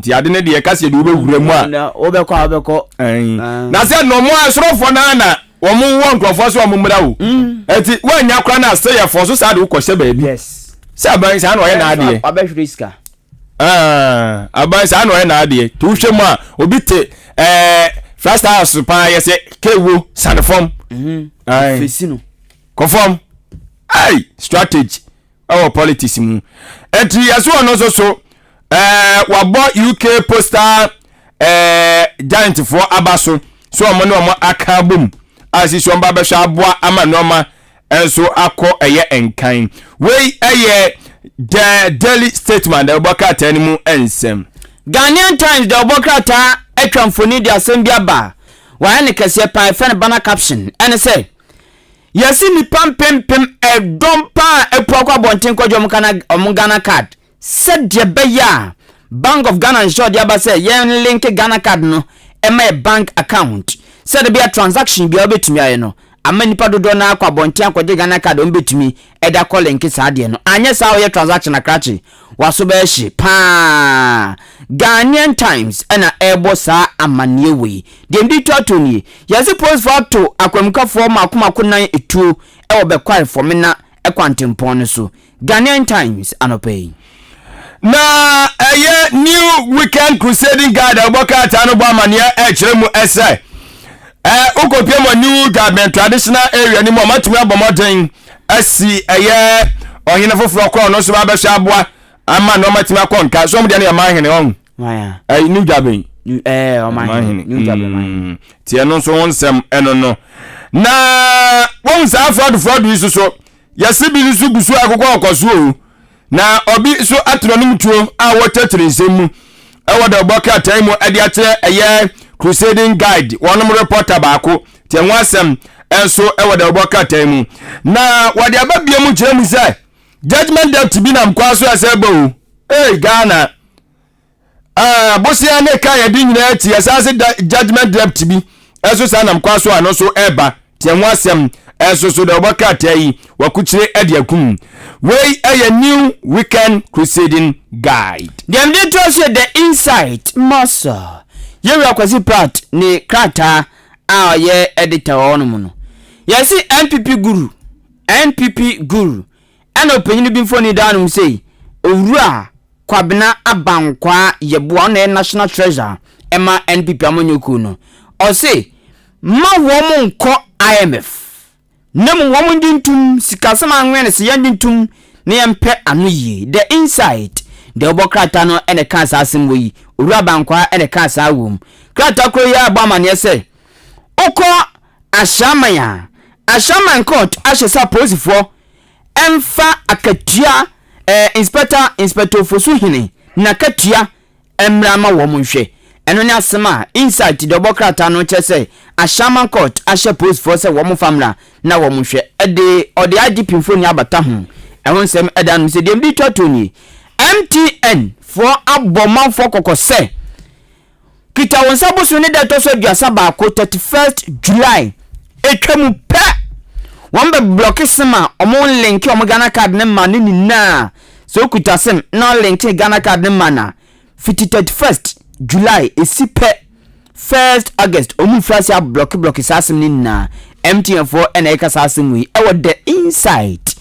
the rubo kratemu na omo di amanfo card na momo wi Ghana card omo di amanfo di amomo to omo nsanka omo di no mo saadi we amomo ye no hu saadi na mo ye no ma yo Ghana no ye nyina ye di o Ghana no ye van tumrika nko ba bia saadi we amo ye no obi ba ka sa na so ye no masa ama mo bre obama mo bla amanfo Ghana card aso wo mo nchen mo ji cha wie de omo nchen kwa mo ji cha wie ye the fact is that no mo your man plan answer Ade na gugugugugu ya. Oman check and balances bian. Na mo dia na ma me ko.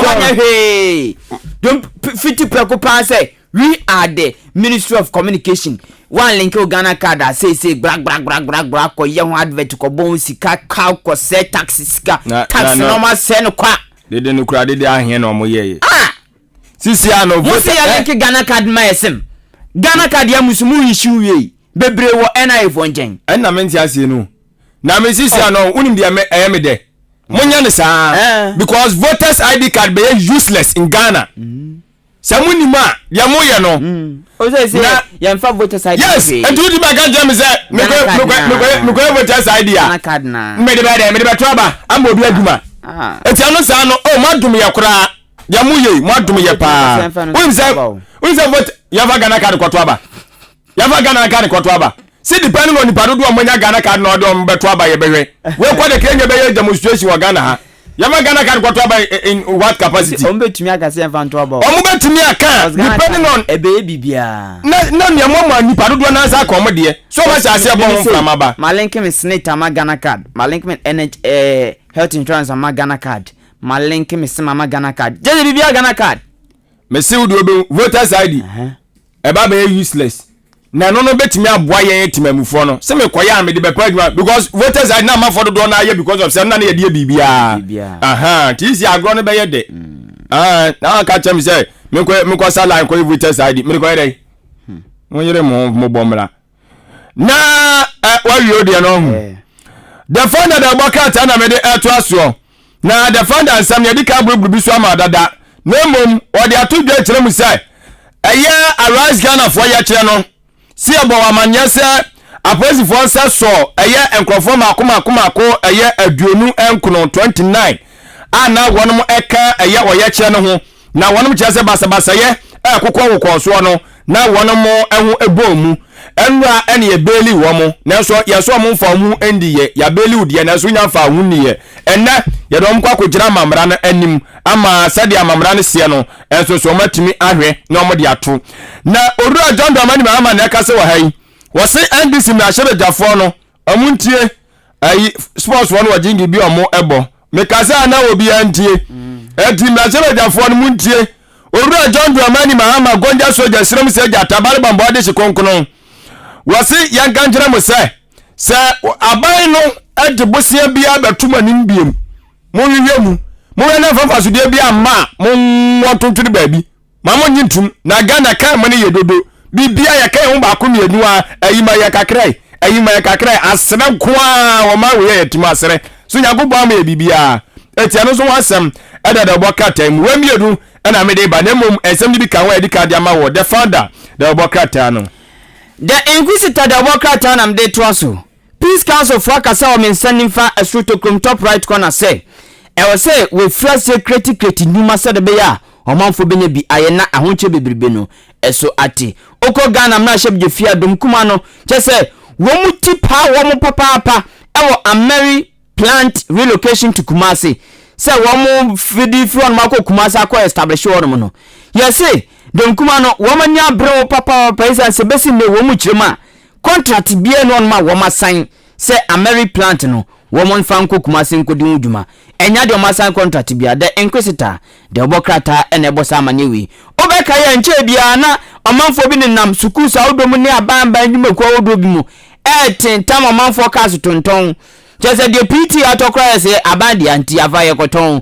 no ma tumi ton ka 4000 ka pa tumi ton bi 4000 enam so ye say eko ewusi ne ho abajim ewonsem the inquisitor the bokata ndia ba uko yendi mra shebideni say there be ebra so wose ba ne twayoma oba ene be ma munna yenhwe wo mo pepepe openyini yesi nya brepa say pelpele ye enkoso e wo ba ne be mantem se ba ne say ye yekua mu a eno nam so ama onu ankasa ne ankrakra dwumekuo enji obi wo makwakoma emma enuama wo mbetumi dia ye dwuma e wo ekwayomu the inquisitor the obokrata na diwe bai na sanso ana the informer the bokata no enso ede aba na watwa eye NDC dom no dodo na fonyi di aba na omukuta mo franka no ehim ana ɔde wɔn mo franka twuni a wɔdi wɔn anim afimpino ne aduonu ɛyɛ owura John de ɔmani mahama sofonyi ɛde aba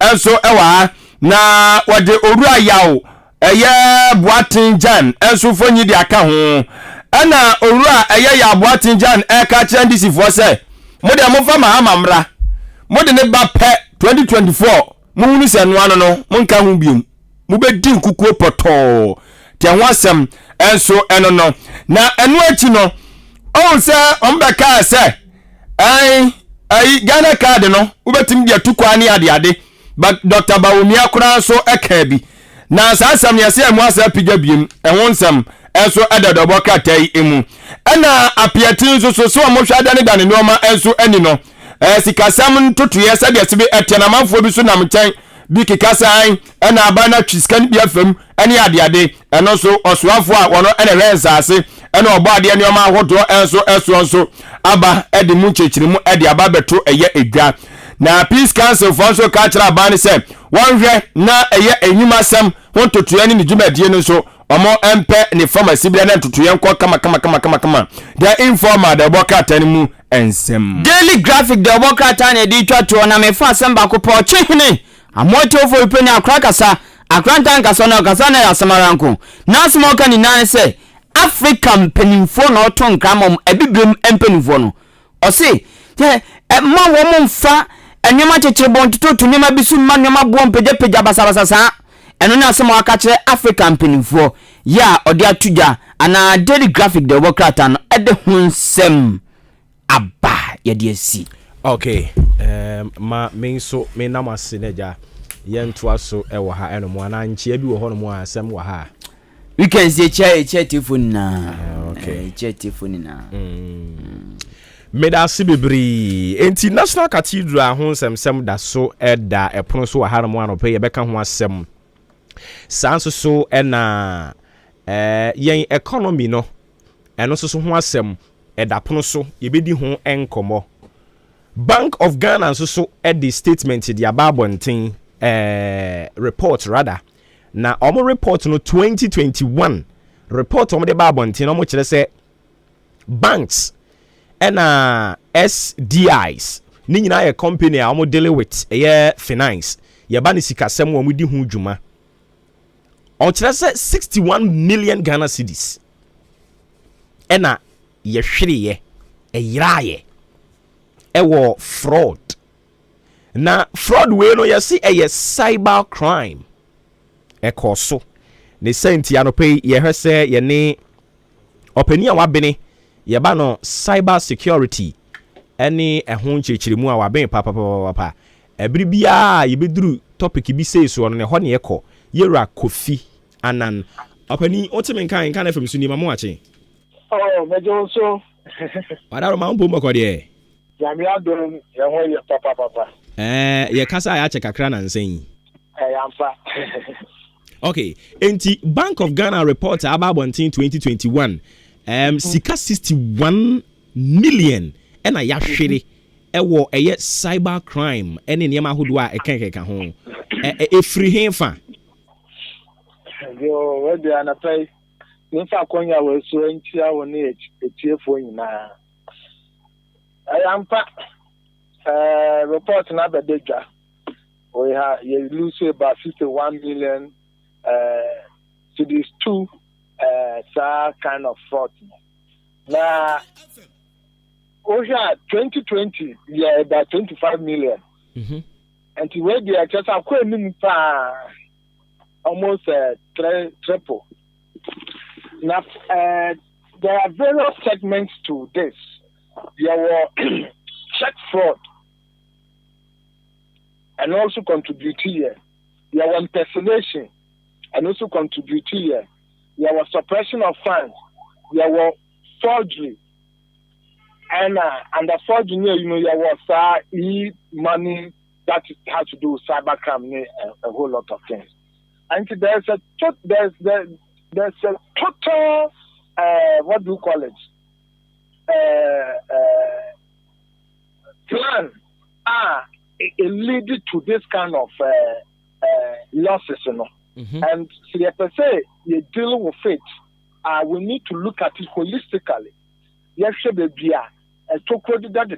Yes, now, what should I report no more?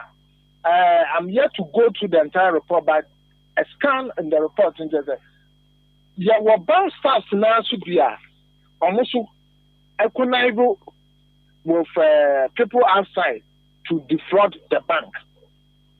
And some of them have to do with document forgery. The bank statement near the bank is maybe a fact. Now, whatever information criminal do outside, not criminal in their bank, every Chicano, whatever bank in any group. Now, when we go to the electronic aspect, it also contributed close to about 21% of this crime, Now, I don't know how to do all transactions over the internet, or be electronic payment, or be online banking, or be just some payment and answer, or the transfer from one account to another. All these kind of electronic payments fall under the scope of cybercrime. Now, what it means is that we have to intensify our campaign against this cybercrime. Now, I say so, yet akwanya betu to one woman.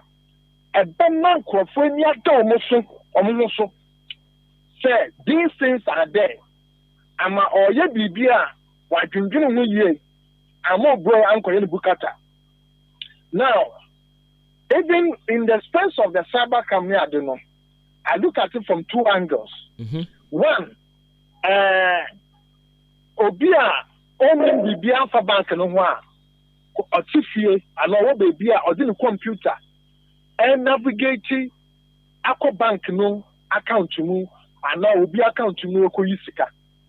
No ya one another cyber crime and no bank ni no and information ne brow ana the money pakro na IT ni no no you say no ya simple crime IT for no. So we need to, as a country, I know the cyber security authority is doing a lot, but as we all know, it's a new authority that has been established. It is yet to be even 1 year, and so a lot has to be done. And as they prepare themselves to take a full operations, authority in terms of I say, you prepare your mind.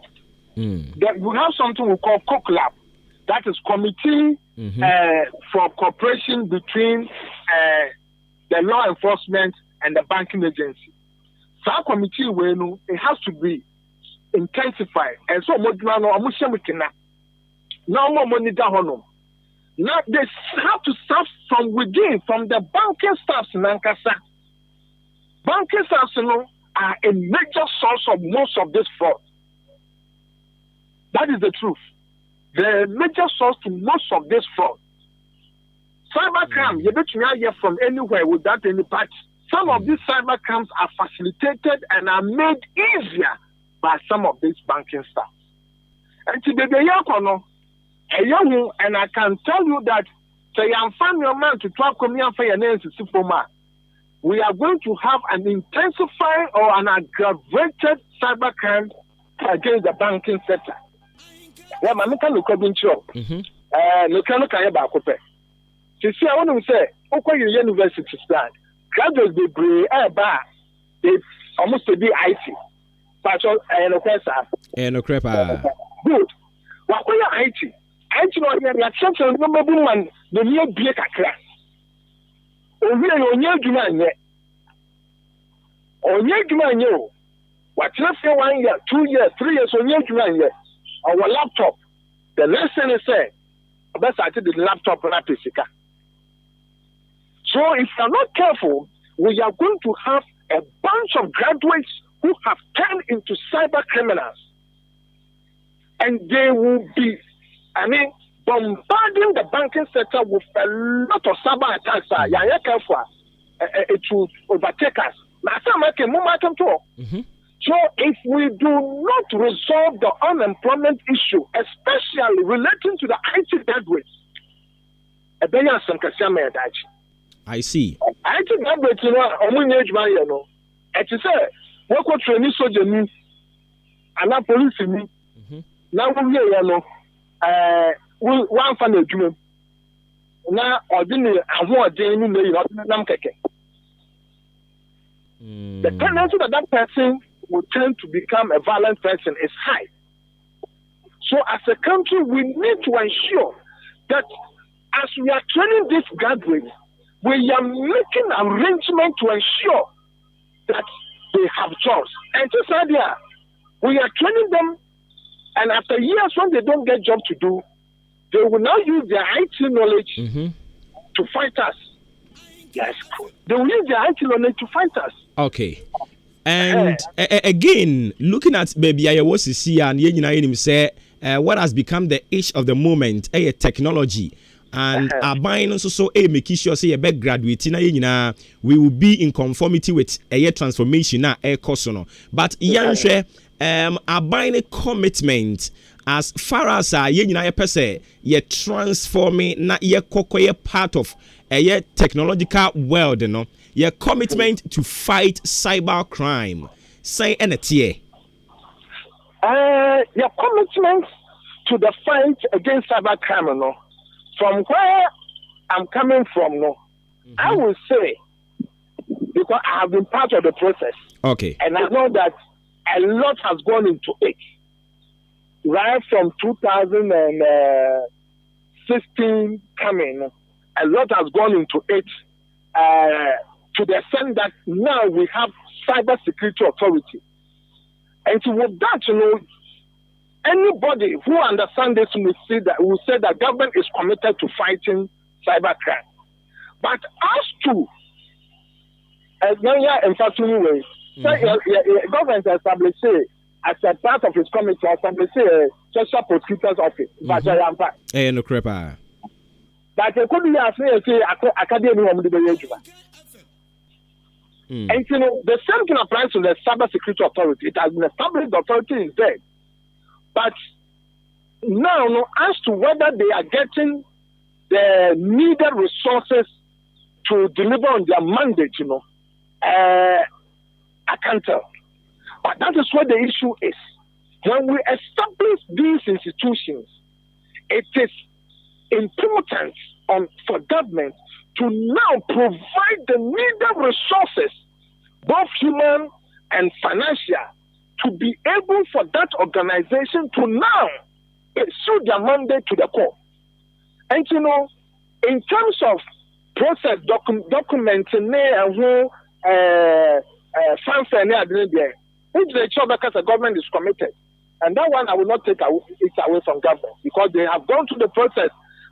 Every year, National Cyber Security Awareness Day, but so grounds, establishing the various mechanisms to ensure say we combat this thing, and then say you will check and you will check I see. And can we also say, sir, as we speak in the Cyber Security Act, it has been passed. I heard him say promoting normal regulatory cyber security activities. You bet me abaso for that move. At least say you cooperate with them. We will be able to get to the promised land. Yes, that one is true. And first of all, you need to identify the kind of people who have that specialized knowledge and have the tendency to enter into that space of criminal operations. And IT professionals, you have to ensure that you bring them on board and you begin to reorient their mind, particularly young graduates, particularly. I don't want to say certain things on air. Yeah, I get your point. I know what is happening. I know what is happening. Young graduates are about 40 years man. where movie and somebody tell us or somebody about say, oh, can you use your computer to do ABC for me? I will pay you this.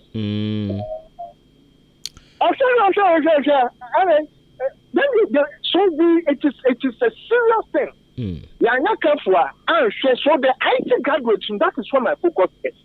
That we need to ensure that we are taming them down, we are cooling them by providing them jobs to do, and if the jobs are not there, we are reorienting their mind so that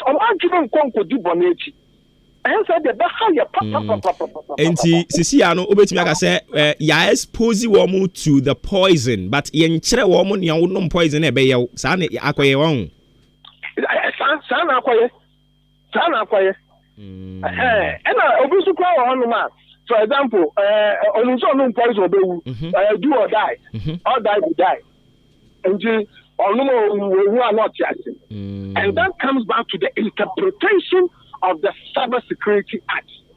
I say a church woman conform to a medicine, Bonnie way, a wackety, and me, way, I say, but people don't know. People don't know. Or you say, excuse me to say, or forgive the mobile money, and I say, the bank transaction. These are the penalties that is associated with it at the criminal court. Only so all these things America say. The Cyber Security Authority has been established. But then, as to the things that they have to use to do their work, because these are all some of the things that have to come to the public domain. They are aware, so that they begin to now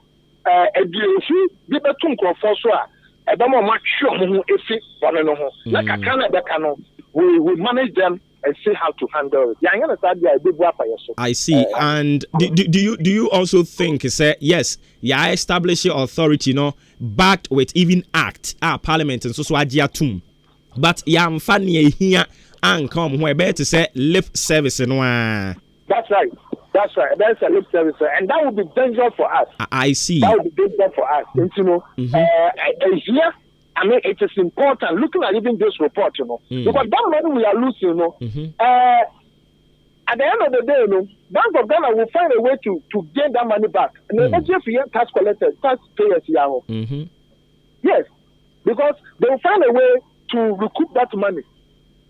I see. And the bank, about some increase on the banking charges. These are the implications. So in your bank, let me lose this amount of money. Definitely, also be increase your charges. Yes.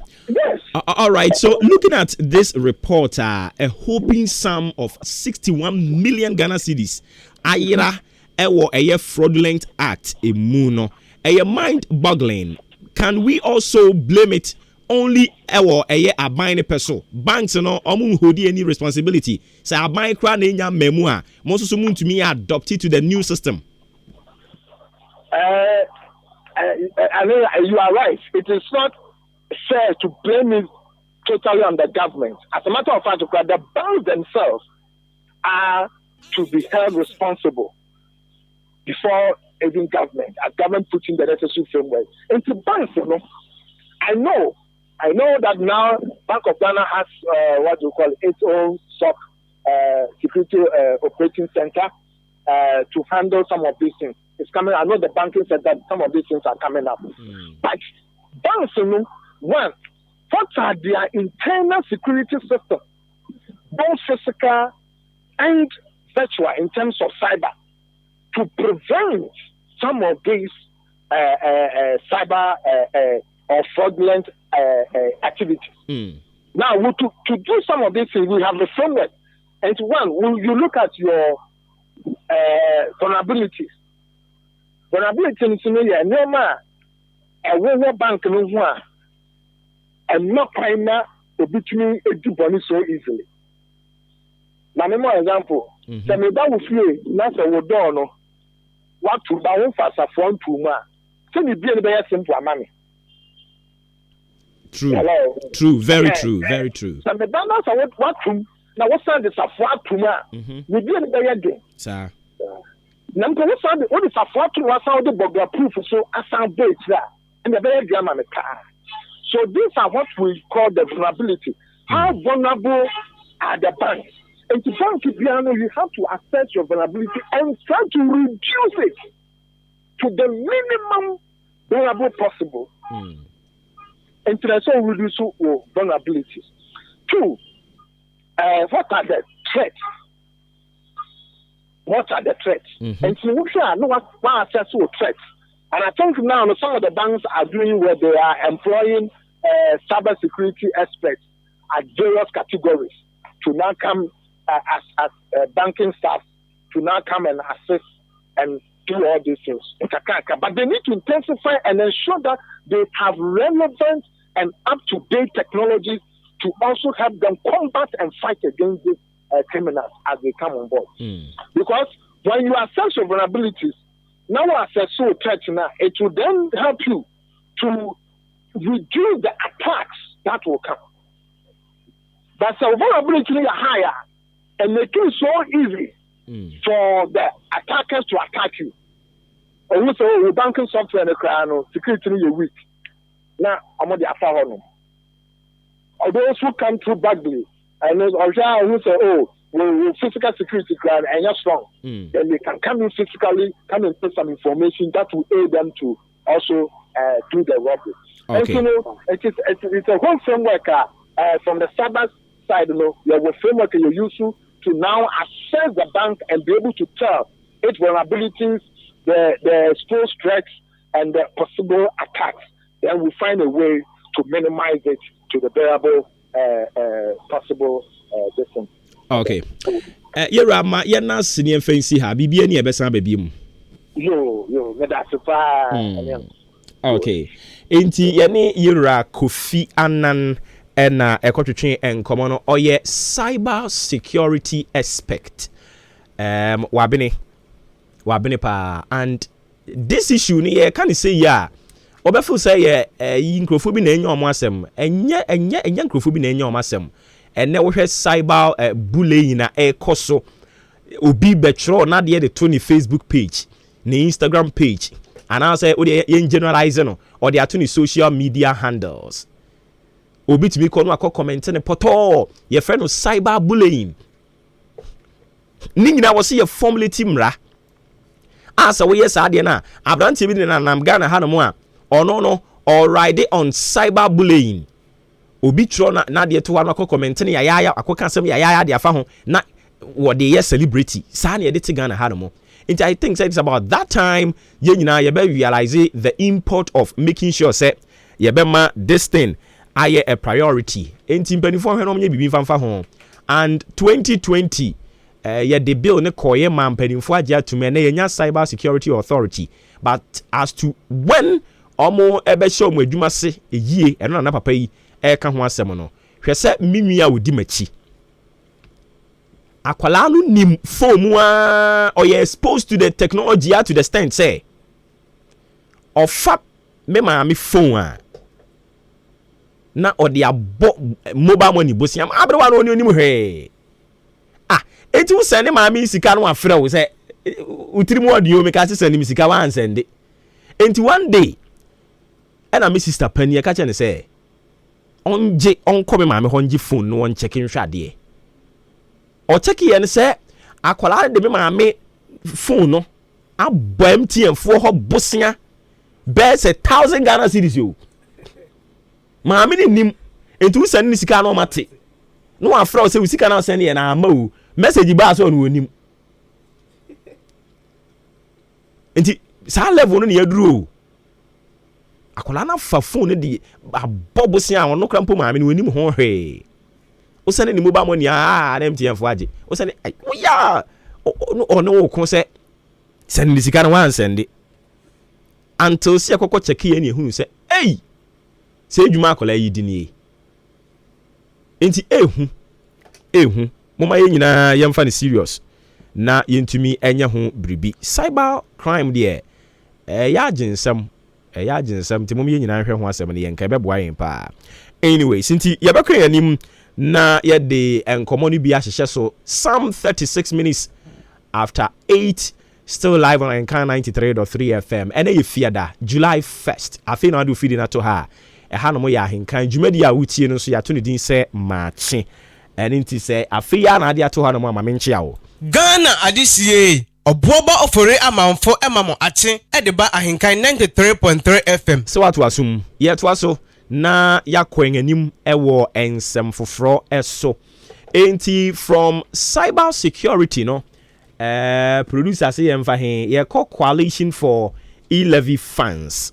Almost when ya brepa na we yankasa yenua yemba yankasa ye nipa ayere ne wa chim wodan ha no na wate sa coalition or convener ede ema omo kire se e-levy funds ni nyina wasa ban no very accountable to it yewura kwame ban mensa opani wuti men kan pomba kodie yewura mejo so anopay na edie benti na wote coalition na wankasa wo party because I know say we NPP ni wa party as we dey betu jagu am so yi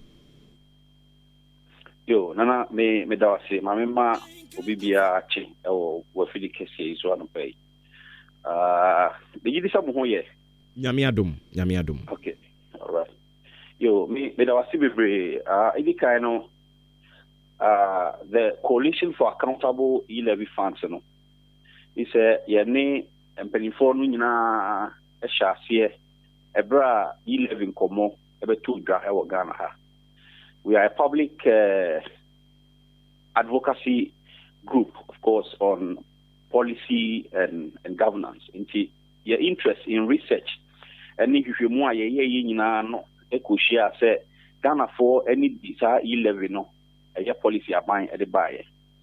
Ekona abaya baso first of all say for so many years na abaya who do be braba pekwe on be faswa on be treat Ghana for do na ewura tax net ni mama enipa dodo etua foto a yenyina yenim se foto ene edi develop oman no nti ho no abasobo no ekoma ban for such a brilliant and unique policy omo etimi dwen ho e bae eno na nchen no yenyina yenim and somewhere by e-levy ho parliament yebejatum yenyintum yeko yeba eni ade nyina no I think that Ghana for who ye.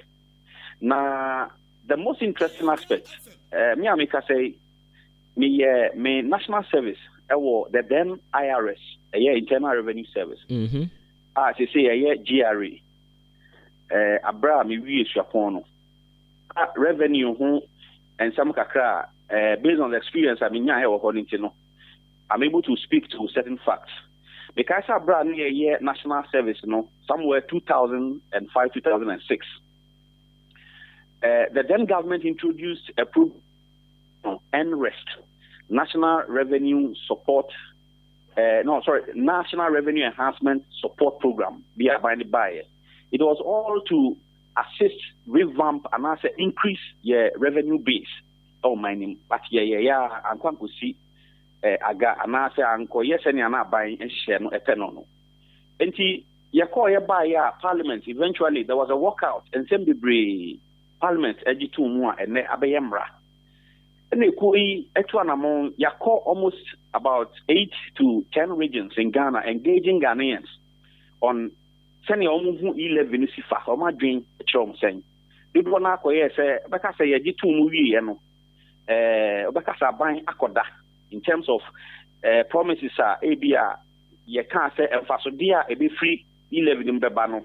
Because these are the concerns of Ghanaians based on your research. And two things are very important. It is not just being a member of a party. The research is indicating that the e-levy is going to be one of the key factors in 2024 general elections no ebe play a role pa nti se aban o teso no anye ne niema yi na se opposition no take the advantage of the e-levy. First of all, Ghana for no person mu se emfaso a efiri mu ba ye no ebini wo ma ye no makasa eni bi kire se o mampani kufa pencil o de ye ko hepek emfaso e ba ye no various districts across the country which me hu school dining actual hippic benefit Magana Fonia Hotoso. So the coalition is also suggesting that a buying a model some of the benefits the accountability aspect is not just about the figures. Say after 56 or almost 60 days of implementation of E11, no, ABI 100 million Ghana cedi. That's can over to the ordinary Ghanaian, no, ABI account for no and a pesa figure. But the people want to see physically the benefits. And I also say, young fan say, employment, 11 million jobs are John Kuma, the Deputy Finance Minister, a Member of Parliament, actually say, a Mebua, a business support with brilliant business proposals. You have support you. In Tinyami Kromachum da, Achama Boabo, Yaman Temoho. I was here, Bisasani Biano, and Mebua, and as a result of the proceeds of E11, a Banyatinia saw Masoni, a Peja or Medumebi, and I say, Amo Musika, Wamu Edibedijuma. Then we take note. Yeah, who said, Yasu Yaman Temohono, and Fasodia E11, a Bayano, Yenyeni. Okay. And yes.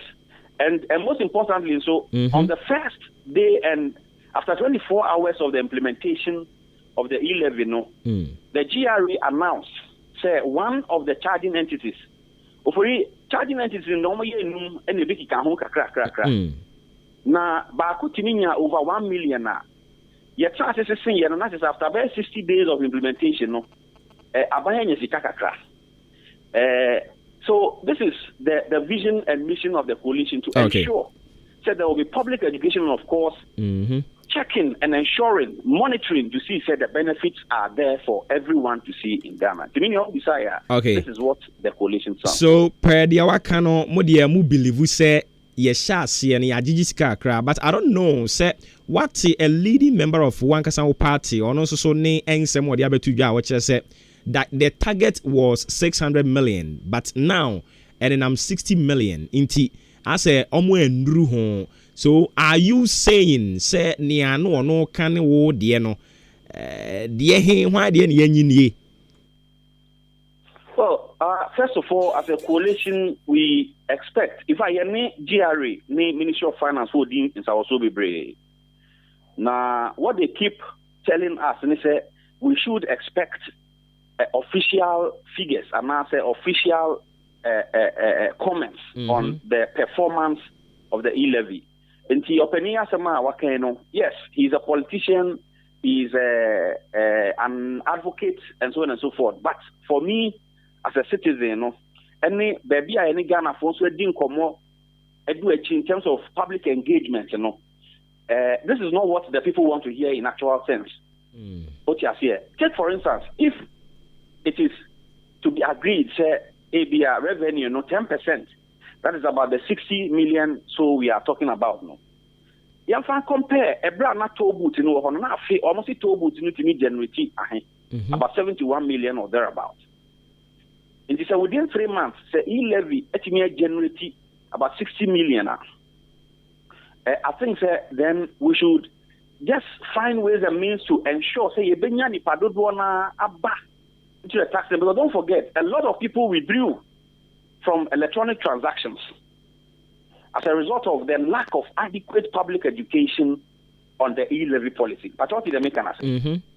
And just putting out a figure, say, and yes, sufficient, and yet enough, and the key target, no, for me as a public advocacy person, no, I don't think that is the way to go. It is rather going to further distress the people who actually do electronic transactions. A policy, a buy and chair, but the government must ensure that people are following keenly the performance by way of a Kenya ABR and Fasonokra Bano 60 million. Meaning, young people be even 50,000 Ghana cedis. Okay, to start up a business. Now gradually near build a database, as to the performance. It is not going to be a one-day wonder. A better idea was they say GRA eventually from today, they are now enforcing a lot of the proponents. And as I can say, other components of the E-levy, take for instance, merchants are now yen charge woman. say Baba yes you charge you. Look at the number. You charge you man. I say Baba yes you charge you because her letter exactly. Aha. So, but this information was not in the public from the first year, yes, but what you say. Aha. And I think that it is a gradual process. I buy no really all the components of the E11 at the Babon thing. As at the 600 million target, no, I think it was at the 1.75% no charge, no, but what you say. It is a about 1.5%. Then let us also begin to do massive public education. Say, E11 no, and for sure the bebano, ebekoha, na Ghana for now one more atiada. There are a lot of people. The last 3 months on sending mumpuni akwateno because osusu say abia and for sure no krano ye hu de beye.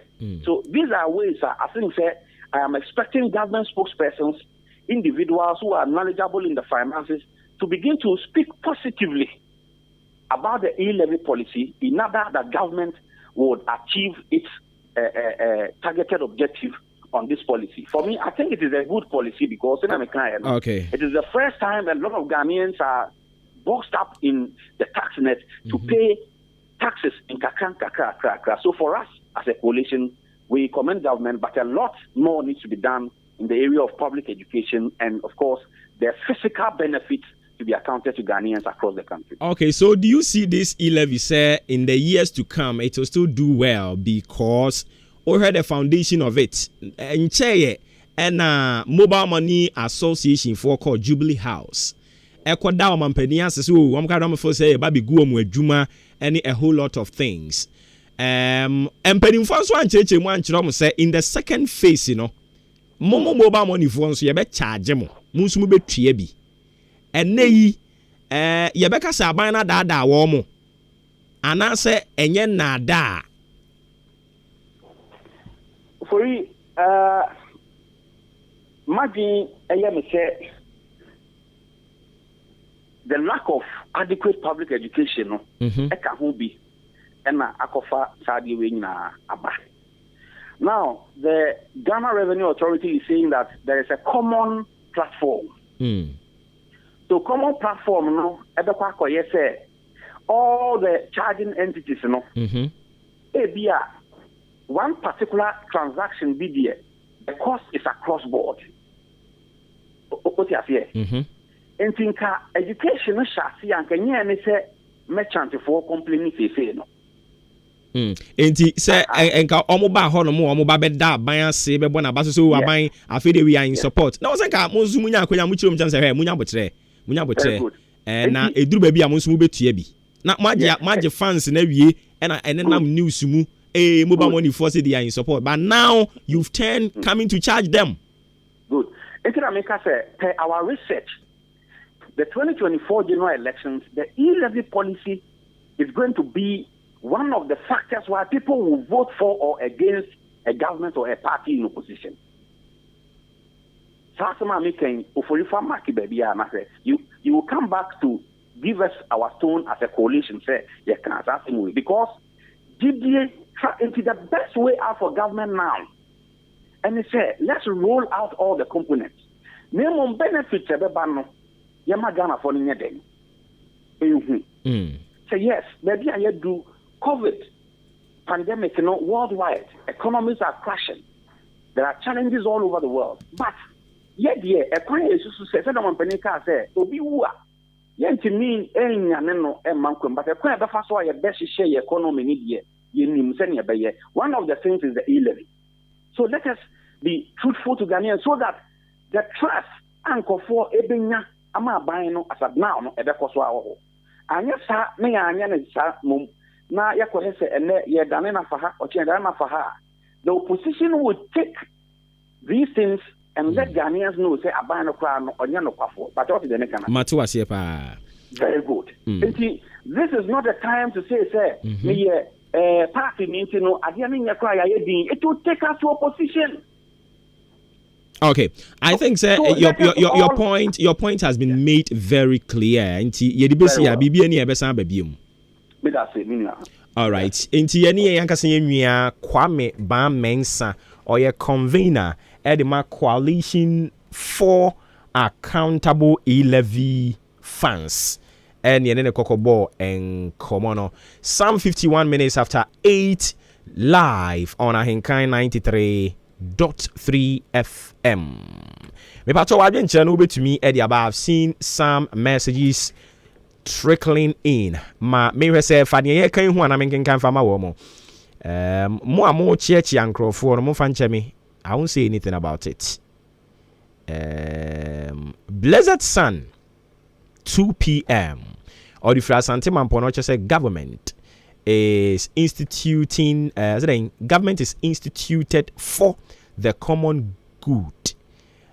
Say obe protect yen obe boye ho ban na wama yen edi yie ne say nya nige se wo man mu fo na ye de atena o man mu nya mfa so na emom we de ente sa o ankrankrafo bia na omo a mo ne o mabusua e na omo didi peche empanifo so say obakofo didi a kromu nye de 2 p.m. Eddie ono de buy no Tactics Man watching you live.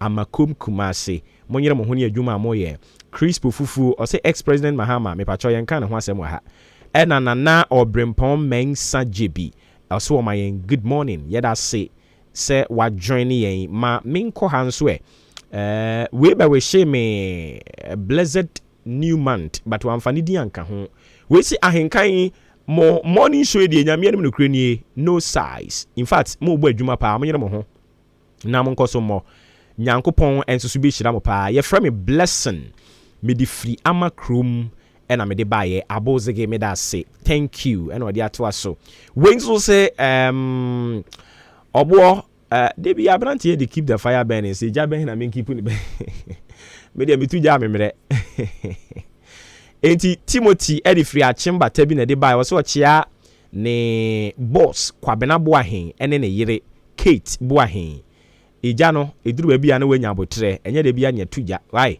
medals bebre nonetheless for coming through with your messages eno no your normal SMS yenko he WhatsApp no so ni omde baye ankoma Foster edi free achima yiri bi no de aba si ebeko IMF pa de moye ma economy ni nsa ma back nti mu amoye yenko IMF ni munyai mumye nyina nka ehumom na yemwa na Ghana economy no ntimi nsa nyina ne nan so na the question still remains say sa mumye nyina nka ehumom no ye ka ehu abom ni adi dwuma ben because mumye nyina nka ehumom ni ye kire adwen aban yotesu wo mfa ene no na me person ka me ko ni cool say ya but mo messages ni bia mo de ba na medwen ho amenti ase mumye nyina nka ehumom ye ka ehumom ya ka ehu abom ene ye ka kire aban ni say ni ministers ni bebre nu ammo number bebre na tiewu ministers ni bebre nu am tiewu bebre nu anso nim de no akwa akopem enti wo mpam wo mo ye kire adwen simple say ya wo mfa oman ya ye bre ye pa ye ho a ye hunu yasem owura department bi a CEOs your deputy CEOs be miensa omotete ho job for the boys and girls mom pam wo mo no mo nsun kofie no mo metena fie no mo hunu sane ye mfa wa adwumam o ye unemployed asane ye sitie omo nsun hunu bi certain expenses ye cost no mo cut it down ye ka we ya mo mfa mo nso mo de mo ye come together nti ye come together e ye praise and worship ni ye beto anase ye beto da anase I still don't get you people. I still don't get you. Mwana mo kan ye ne papa kan e kasa kra kan or say we don't know how to bring someone who is dead but we know how to bring the dead economy back. So bring the dead economy back and stop making noise. Shut up. Obi the kid di na to aso. Maza Obi better say give us a break. Mama enwe hu. Amamu na jemonsam admit you are suffering. Ade na jemonsam ye kire adwene nso adwane ahantan. Muntie. Ohene a wontie futuo nso de ne ntoma tie agyanan na ode nam nipam. Na nwanse na di nachi. Enti sesei ye nyina ye gya na ye hwɛ mo. Hwehwɛ saa anwene ma me ye ka muntie no. Dabi na mu behunu.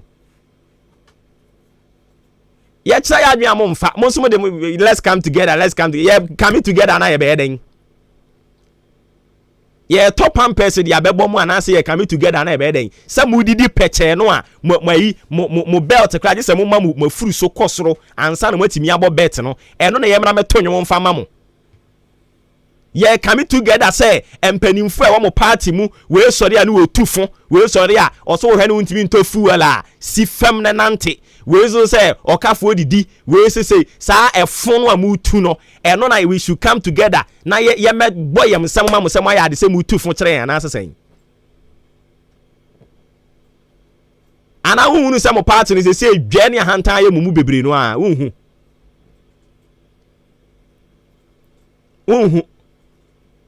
Mwankasa amongst mwankasa MPP for no mwamutimi hu say mumu bebre na ye dwa enkrofo bia mudi o machi ye campaign ma o me na mu hu mu biem Okokan or say foot soldier the last time you say omo yom internal elections MPP for now omo yom internal elections and as some of the foot soldiers and omo free radio so party communicators and mo bisa mo party communicators baby omo they've all run to Agog mo bisa mo ye bie phone in sir how many party communicators of the MPP ya omo free what did you do? They come together. Yeah, coming together to do what? To continue to complement yes, our family and friends, you know. And I want to kwata my opposition. Only adwa my opposition. Yeah, cause we see no. We should come together and do what again? And I'm say you have the men. And our men, no me not done mass say. Masa, mommy and you honey and queer Mompe no kra na mu nyina mo ne na mo ahyehyɛ mo ho ubehie obi na waye koni ehyehyɛ no ho amamu ofo tantan no ekoso osisi ya na ehyehyɛ mu nyina mo ho ye koka na muti ada ni mo anya ahode ye comparison say enye Ghana nko awiase nyina ni amo ka ne de to ho NDC ba mu a we will play your own tape e de akyere mo Mama omo mpe no kura mu wie so amabobo aduku akotene transfer dem. We should come together and do what? 2015 na economy ni nko yie say ya. Abaya no teso sa abra na ono de onye Ghana ni. Joma ha ma onye Ghana ni on. Otonsa de from say we should all come together. Manko. Adaya mo say kuya donko okobidi amonko. Manko, you didn't go. So you should give us a break and let us think. Momra me nyina nkotena ase oman no ye ho kire yen PV oben yankopon fa ne kra nsie omu nyina gigina mu kobi penifo mo ankasa MPP fo no kra mo penifo bebre ye se da bi munya adwane ahantan ne kotu hye no na mo nyina mo nkọ ne yenkofa Ghana ne nsi ba biye na mo pa ban mu abenti e ka mo nkọ ananka Ghana economy ni ntonsuom e na tonsuom na 2016 nyame ye madom mo baaye and I'm also mobile now. I said, we see the mummo kwekuno. Now we say, Benny, dear. Massa, when we ain't cano crench, cano crench the winia. The Claron coin, no way, no. A baby, a trem will be a biwama. Mumbra, mummy, and I am cosinchi. Nian conco far drain, ye economy, ye united to movie. Manka. Kokroko semni dwane ahantan manko eda de mumu hia Ghana for why dem da no why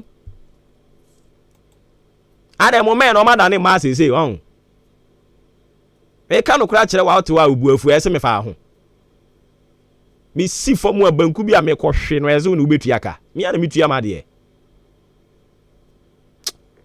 mamu fa mo ho ma ene yesi ento fire mamu fa mo ho ma ni ehwe mu din ni enkodi e weekend asomdwe mu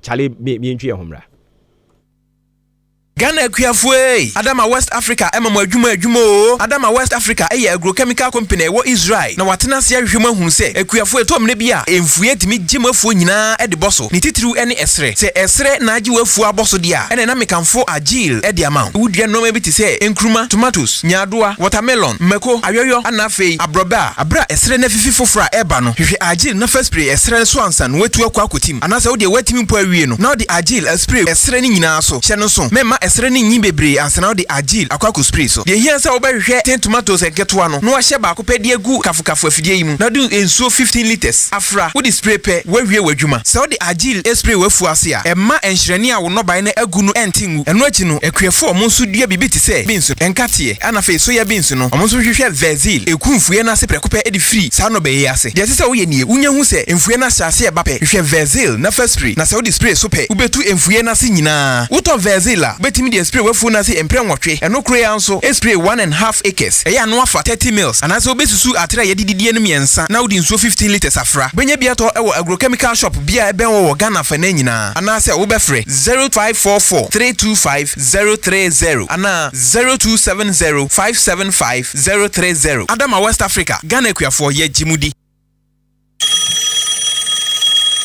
Hello, Wofa, Mekot Health College, Auma Miko Yenti, and me your medicine counter assistant, many GE. Ampo, Sawu Pesa, we your medicine counter assistant, dear, and your name Mekot Health College, Anna Obeko, we your medicine counter assistant certificate program. Yeah, you school in Suma 1 year where we MCA. Nanswani Pharmacy Council certificate. Na dia ma one dance on the say, Pharmacy Council Ghana, and Jiwania Tum, na your mouth free IT training so eka home. Admission Gusua Ekoso, Yalitima Ansenka forms, there were 2 campuses. Aguna Swedro, ya were Dakwan so, Kaswan so, ya were Congo Villa, our new market body as a so. Ubenya forms in be our campus, me and Nina. And I say, Mekot pharmacy shops are Hudwa, Ghana Fanaibe Bia. Near 2 campuses in Nina so, our hostel were hot, and 2 ni haukra. Nasa wope in Rupanso dia, and Yanako Mekot pharmacy, a Hona Ubenya Nupa, Ghana, and Yamononidi, Fre 0592 522 111.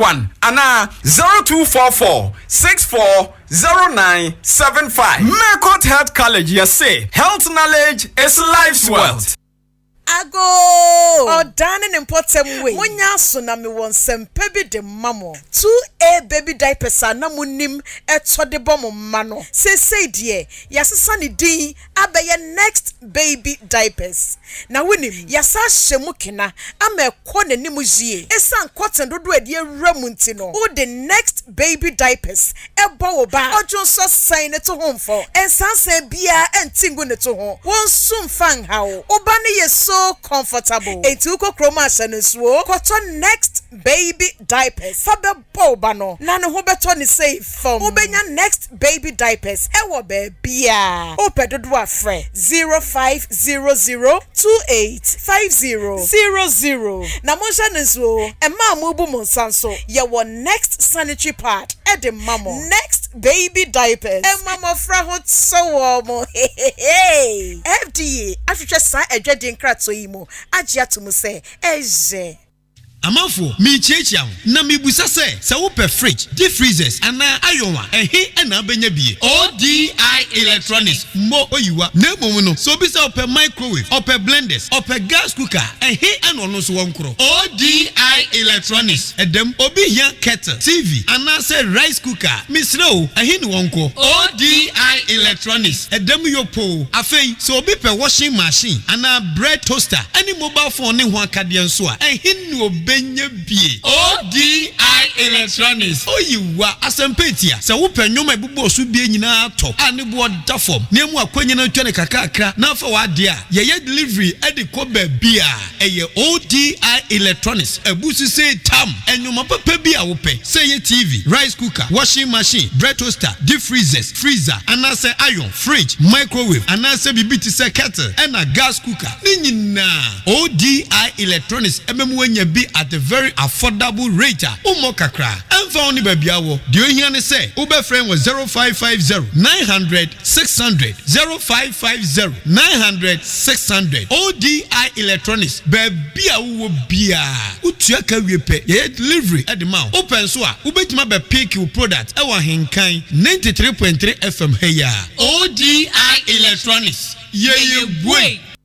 Ebusiafue Hey, media sempanamo. O dokita tro edrama. Upe edro ato. Enye enha ho. Odan pharmacy aba edie no bebre aba. Enunti edro bia wupe bia wokwa. Wonum bema obi. Wo yare nso na wokwa mo nchechireche oyade mu so a. Yebema wadura esefata na wo yade no hwrom afru ni pediem. Yeba ne test ahodro nso a. Wonum eye blood glucose test, uric acid test, cholesterol test, hemoglobin test, typhoid test, malaria test. Any test via wo pesa wo ye. Ene ni pabani adoso. Enunti wo to edra to free bia papa. Odan pharmacy council for agyen atum se yenton enru papa emfama. Afes open doso pomu so etu a. Oba odan pharmacy a. Ubenya enro bia wo pa bia ato. Tie mame nkan kire we. Obeto edro nso a. Ye beche wade free. Ejuma ya fonso animu tepa. Enunti fa wani echiremu ewo achim odan. Nanes Palace opposite Duke's filling station abansoro ne soro ha. Ena obehu odan pharmacy. Freyen 0552 092150.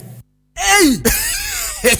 Agwasi hwade ujafo ena ne car engine ewuo ya esi wodro so fitting shop wo no ah bra enyo ne kamfu si horse engine oil man no oge na ne ekire onu piesie bra me na masam no akrabato yakasa se si horse engine oil no ena wo special additive ehuru engine mu e ma ne che me dwun ho won na via da kra ena me ne e ka ba fie na me fa the whole world open quality engine oil sea horse ena wo so say private cars taxis commercial and heavy duty trucks. Enuti no me kanfu sea horse 15W40 and 20W50. Ama drivers any car una fo nyina. Afe motorbike abobo ya na pragiafo no. Mumu de mu hia eye sea horse special 40. Enu na riders and mechanics e wo sem use you. Unua no kure wo mu say sea horse product ena ye papa ani bonso e wo form. Sem frimu fia e fi na kro. Sea horse engine oil nko na begu me car engine mu. Ene fra sea horse for 0244 577 559 and 0240 800 007. Sea horse products. Enua. Adwumayɛfoɔ me mamo ayiko yaye na former way master me wa ha na nanu cement me kɔtoma mo sɛ mo fa nya adwuma no sɛn ɛna former uhu cement no oh master wunim ade papa that's right unisam cement a okofa ba ye no sɛ wo total so sɛ wo ba price no sɛ wo twa blocks so sɛ wo to blocks so ama ye adwuma ye mbre unisam cement that's ramati sɛ wo ye mason wo ye labourer wo ye foreman na sɛ wo pɛ sɛ wo adwuma ye fɛ ya kono na gina painting dia that is the product unisam cement ye wo bottom ɛna paper mu die na sɛ obi pɛ cement papa say ya ehemfa no benya bi ato sɛ wo pɛ unisam cement bi ato ɛwɔ kyem dan ne mpatam ha wo bɛkɔ some cheese enterprise ye wo amantra ye ne Duke's filling station ɛna di ehwani mu fra yɛn 0243 583 190 ɛna 0540 659 865 sɛ wo ye mason ana foreman na wo di enipa beto cement babru 50 bags so a ye chewade free some cheese enterprise ɛna di aba akyem dan amantra ye ne Duke's filling station edi ehwani mu Ghana adisie Obuoba ofore amanfo emamo ache edeba ahenkan 93.3 FM me pato ye da se watwen yam yakoto nkra aba ye toa dwumadie ne so sa fe na do feed na to ha no ma me san enkai obiom eye mache no ana ugusu awuti ewo ahenkan 93.3 FM mwadwe nkyere no betumi dia ba 0594841044 0594841044 wo de ba ye behwe na yetumi akenkan kama de amawo on Facebook also so betumi dia fa hono mo de fa hono mo de ba eno so ye behwe ne akenkan kama de amawo enti ya na wa hye ne nso sa dwumadie ne yehia won so wadwe nkyere enye yenko a ai yes no one has monopoly over wisdom or knowledge bia ne hono mo betimi aka se nyanse wo wiase nyina no nkwa ne tirim ne wo ade nti ne yehunu se obi aye ne ho dwe obi aye ne ho ase wo kire wadwen wo mfa wo kan hwe kire na wontie afi wo de kopim wi a osese mo ho mo hwe me mo ahu se me de be kopim na isa nyuma na ready ye kan wontie no mayemo kakra enyuma na to whom it may concern to whom it may concern.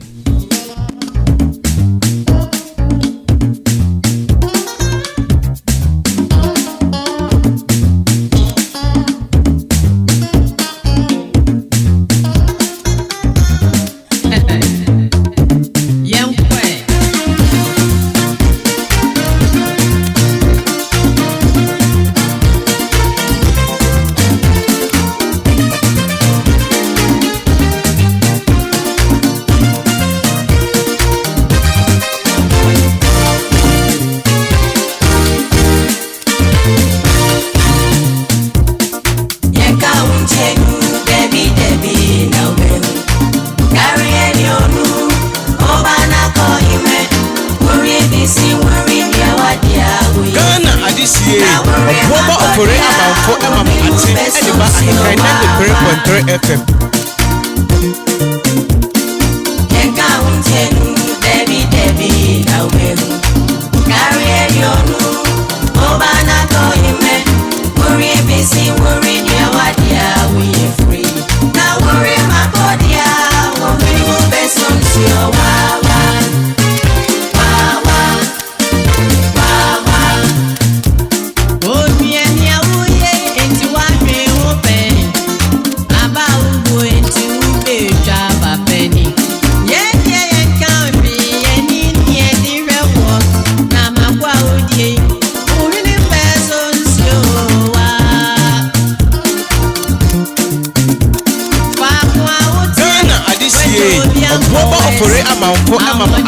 Ediba Ahenkan 93.3 FM.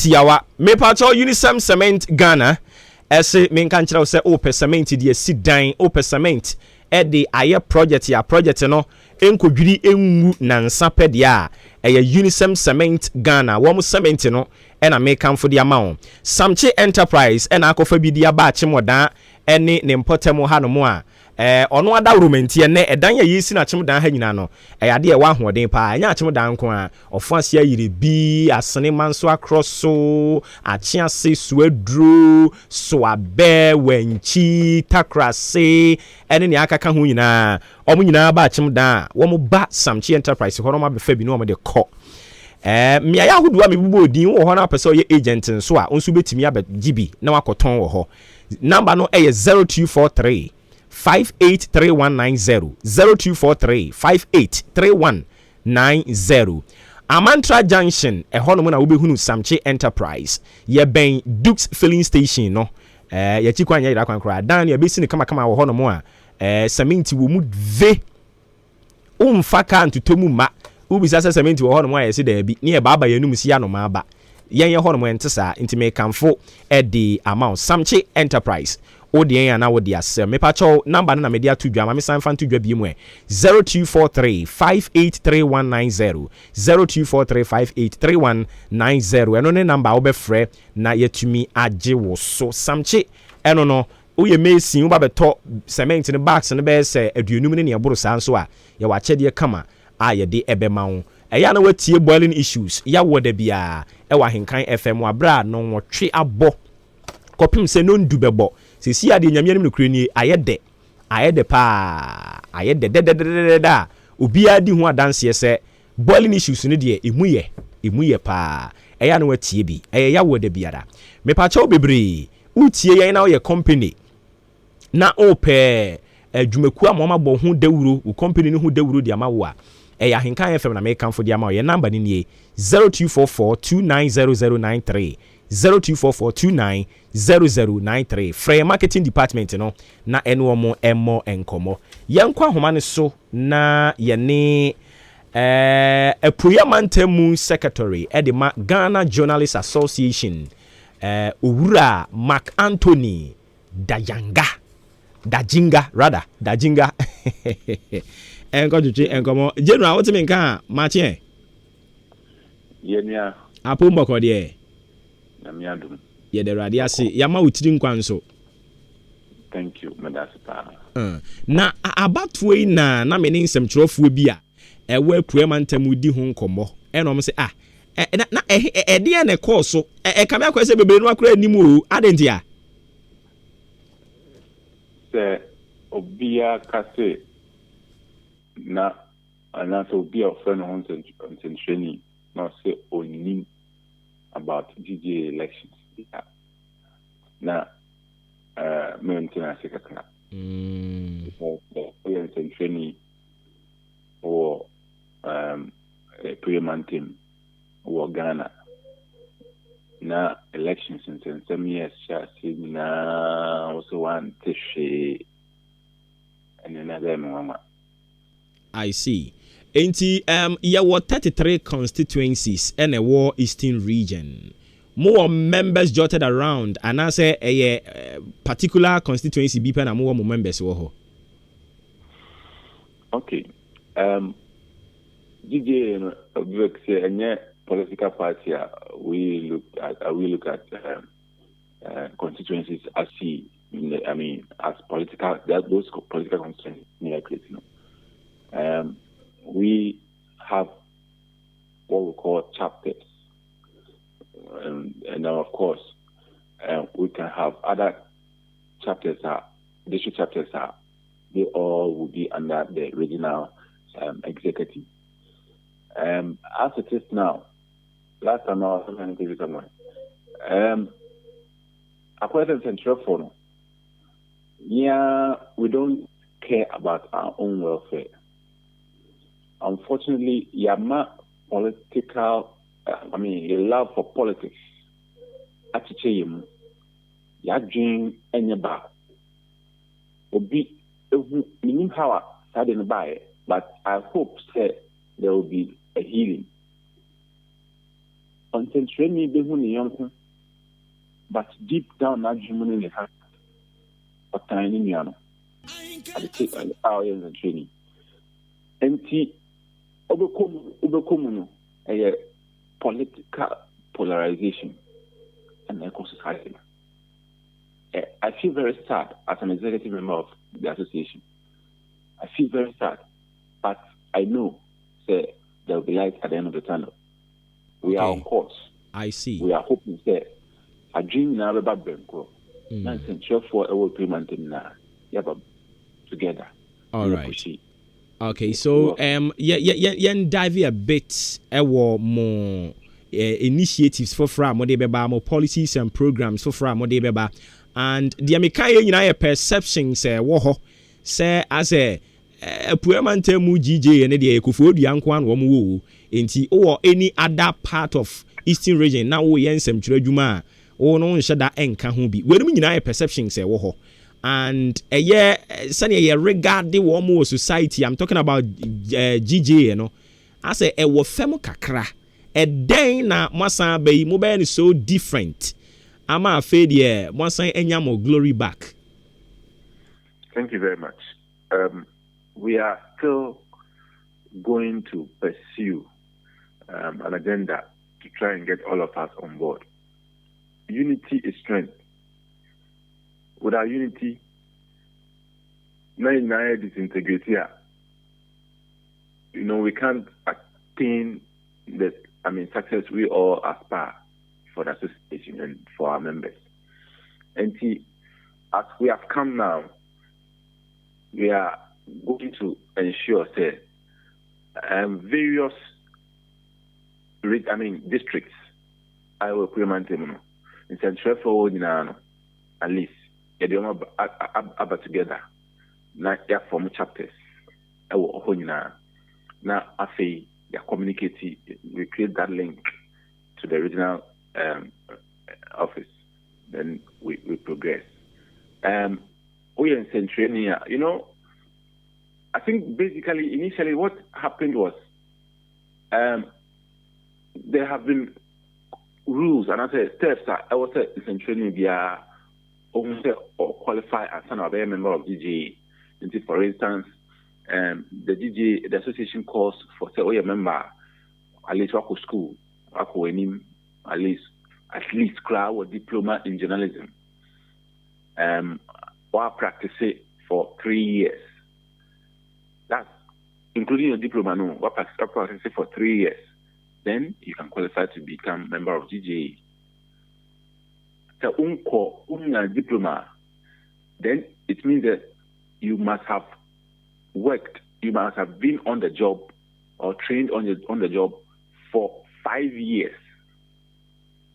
And Sana, you qualify to become a member of GGA. Unfortunately, the Koban said most of the Central 4 are the permanent team. They were in this category. Instead of anchor, other force now meet this category. I mean, meet this criteria. Then for other member, or generate or time and my association. It has been there for a long time till now. And only the secret, one of the secrets, disintegrated members. I see. And one of the reasons in Sunti aye twaba and say leaders na omubeba no they will effect changes of a nyoma bia yesu say enkoye. You have been the secretary for the first term, and I would want to believe say wadwuma so ani anything na woman for na san report say another confidence in you for the second term. Say ensesa ya can we say then you are a failure, you and whoever assisted you, and I say we are part of a executive sir. No. Thank you very much.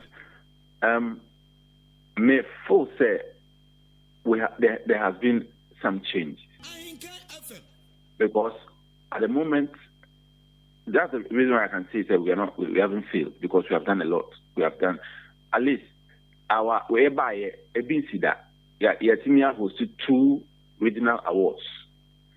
Now, that awards, no, ceremonies. I mean, the award ceremony is looking forward to, and as I was looking forward to, every member, every professional in the discharge of their duties, and as they keep doing that, no, they will eventually be roped into the association.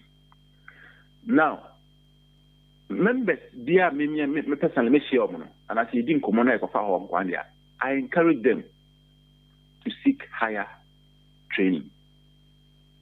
I can confidently tell you, sir, there's one guy at Moenklevo, Odia Sempa. We immediately didn't come up. I know some certain idea of but starting very soon. Or idea.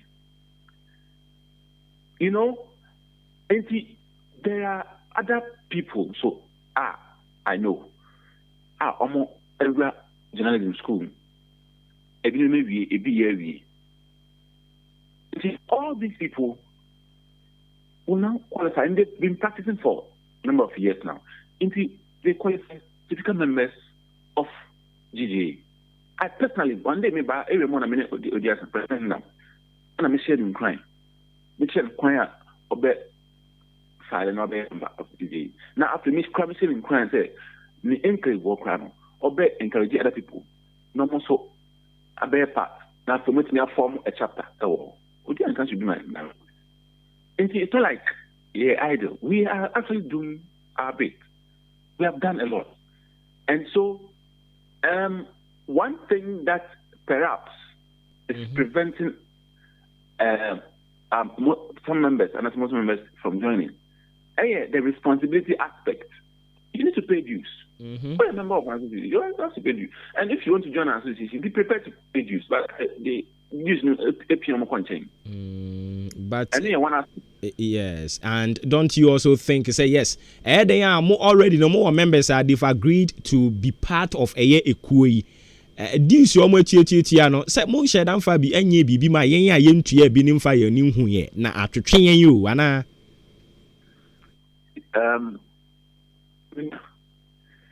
This no Etiako Accra straight away.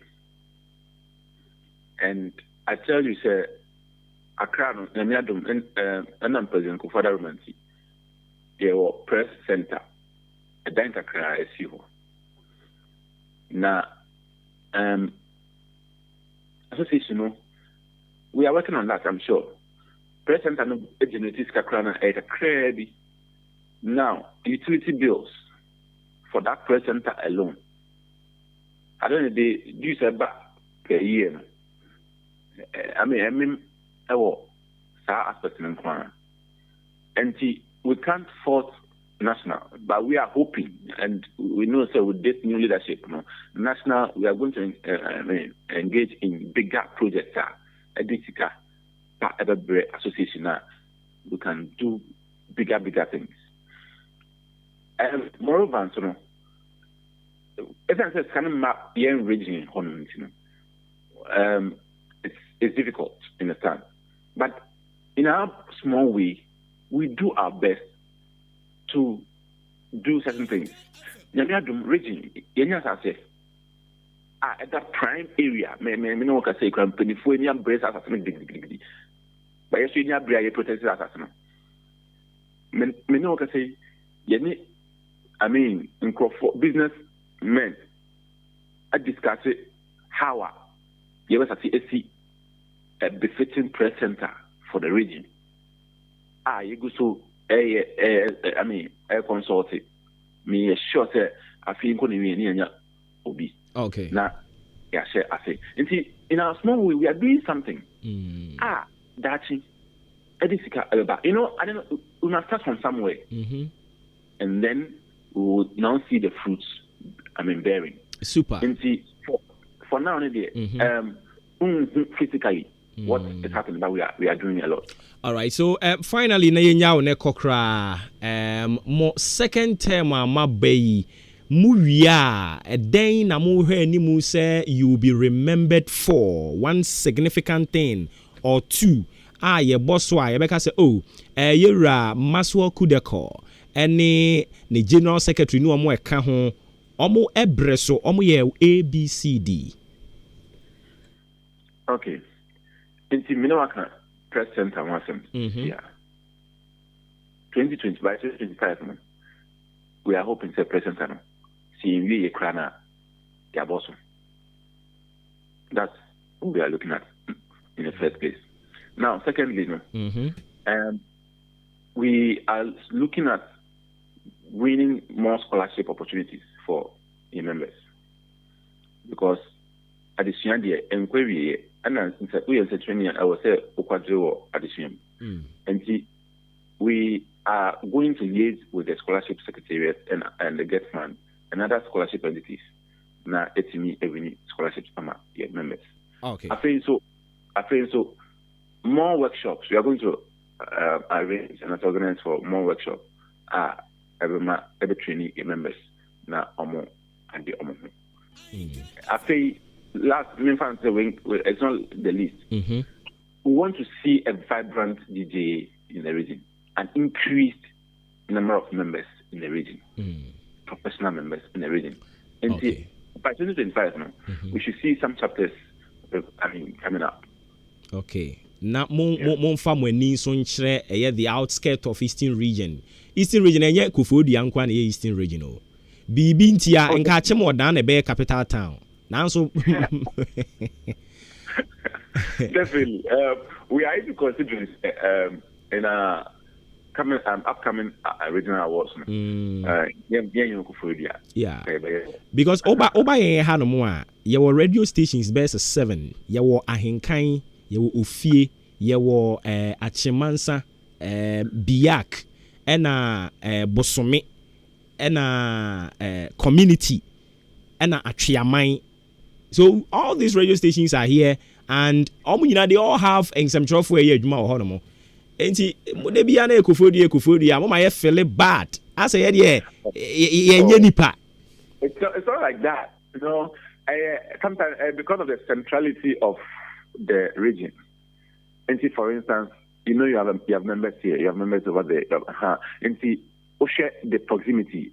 Okay, but or that will be free. Swim about that. Not swim, if I say Yaman, about or that. About the 2 cars. But and Kayo could put you on for 1 car no. But then you for 1 car no. So whom you for 1 car no. You know, a centrality in that.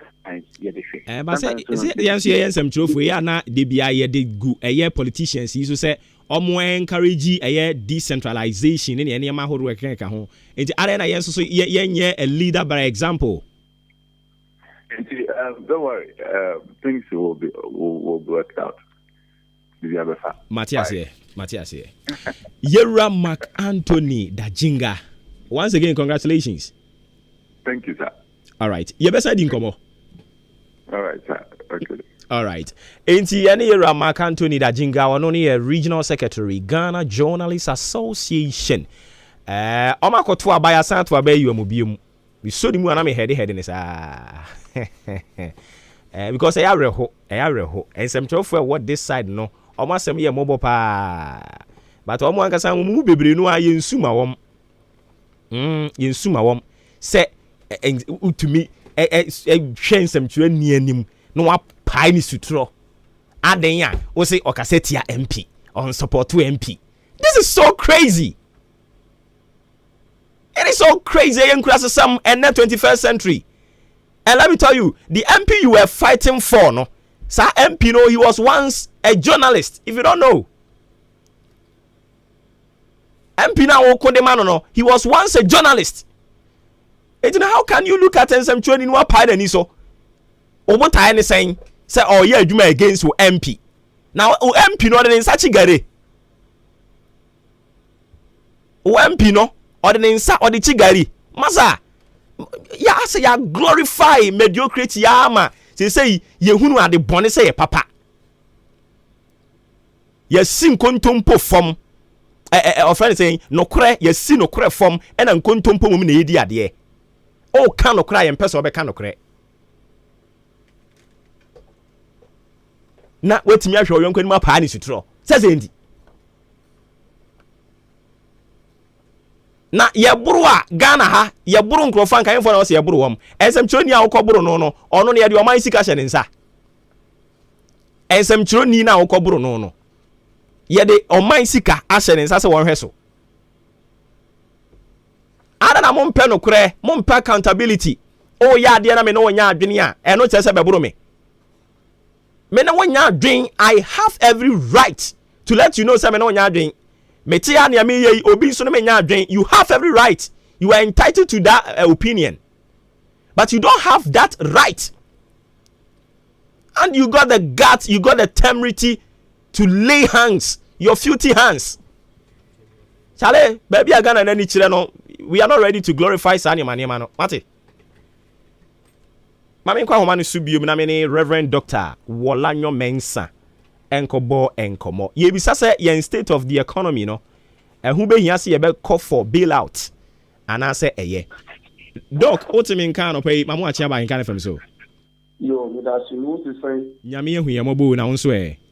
Yes, I do. Yeah, the radia say. So the question is so simple. Ye bisa looking at the greating economy a year experiencing now no. Bailout ebetimi as salvage. Domestically.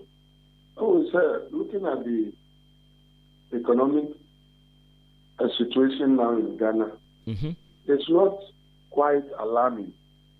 We are not in the too much serious crisis. But the problem we face is financial indiscipline. So we are not able to utilize or use money and resources wisely and judiciously. And if anything to go by, then there is a need for us to really look at the way we spend resources. And if care is not taken, I think when we say the inflation is rising, interest rate rising, policy rate rising, exchange rate rising, and the growth rate is declining. What that means is that all is not well.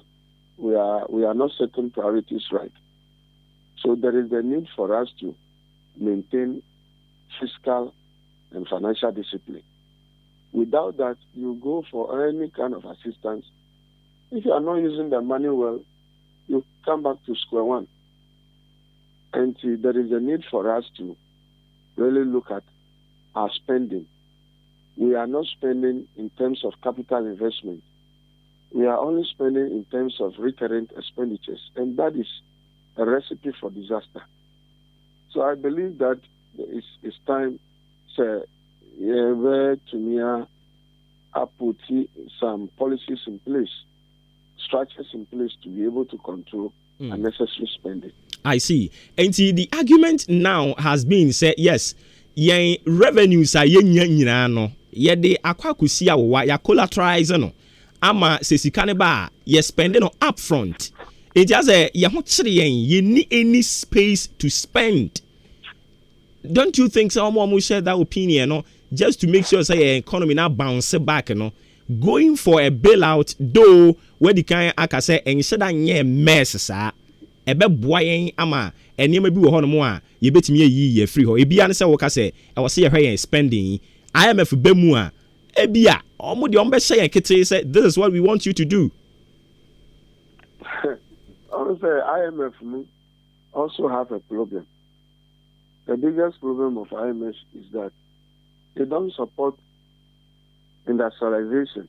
And there is no country that is developed without industries. So if you are going for IMF bailout, meaning you need to forgo one district, one factory, one district, one warehouse, one village, all these projects that will really help us to develop as a country will be abandoned. And so there is no need. IMF, if you go in for IMF bailouts or conditionalities, they are only going to manage your resources. But at the end of the day, the amount of money they are bringing into the system, if the policy for 5 years and not 6 years, at the end of that 6 years, about half of the money goes back to them. That is the trick. Because they'll bring their experts to come and manage the funds for you. And the amount of money you pay them every month, by the end of that 6 years, about half of the money that you took, which has now compounded your debt ratio, has gone back to them. So you end up building their own economy and denying and impoverishing your own economy. If you go in for IMF bailout, why won't you go in for Eurobond? And so the money that you have, that you really be able to champion into areas that is of necessity to you.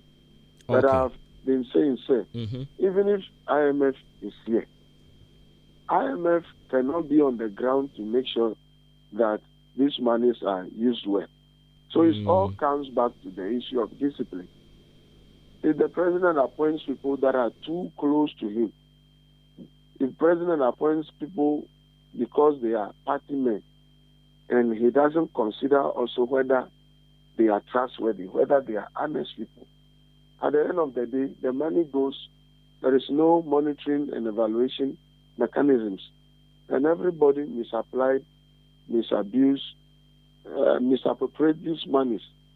So it's not about going for IMF, this and that. It's all about cutting our expenditures. I see. And the Awukai, I would want to believe that this is not the first time where all professors say yen cut down expenditures. And it's not on kwa but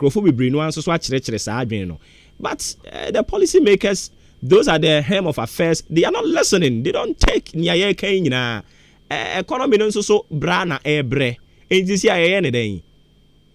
So I would say, as for the political leaders, the moment they go in for any financial assistance outside, they get a commission out of it. It's something that we don't tell Ghanaians. They get a commission out of it. So 100 billion, if they get 10% out of it, 10% is 10 billion United States dollars. It has made them rich. So as for our leaders, the appetite to be going after money, it will be there. But we need to resist it and expect them to use the money that you have well.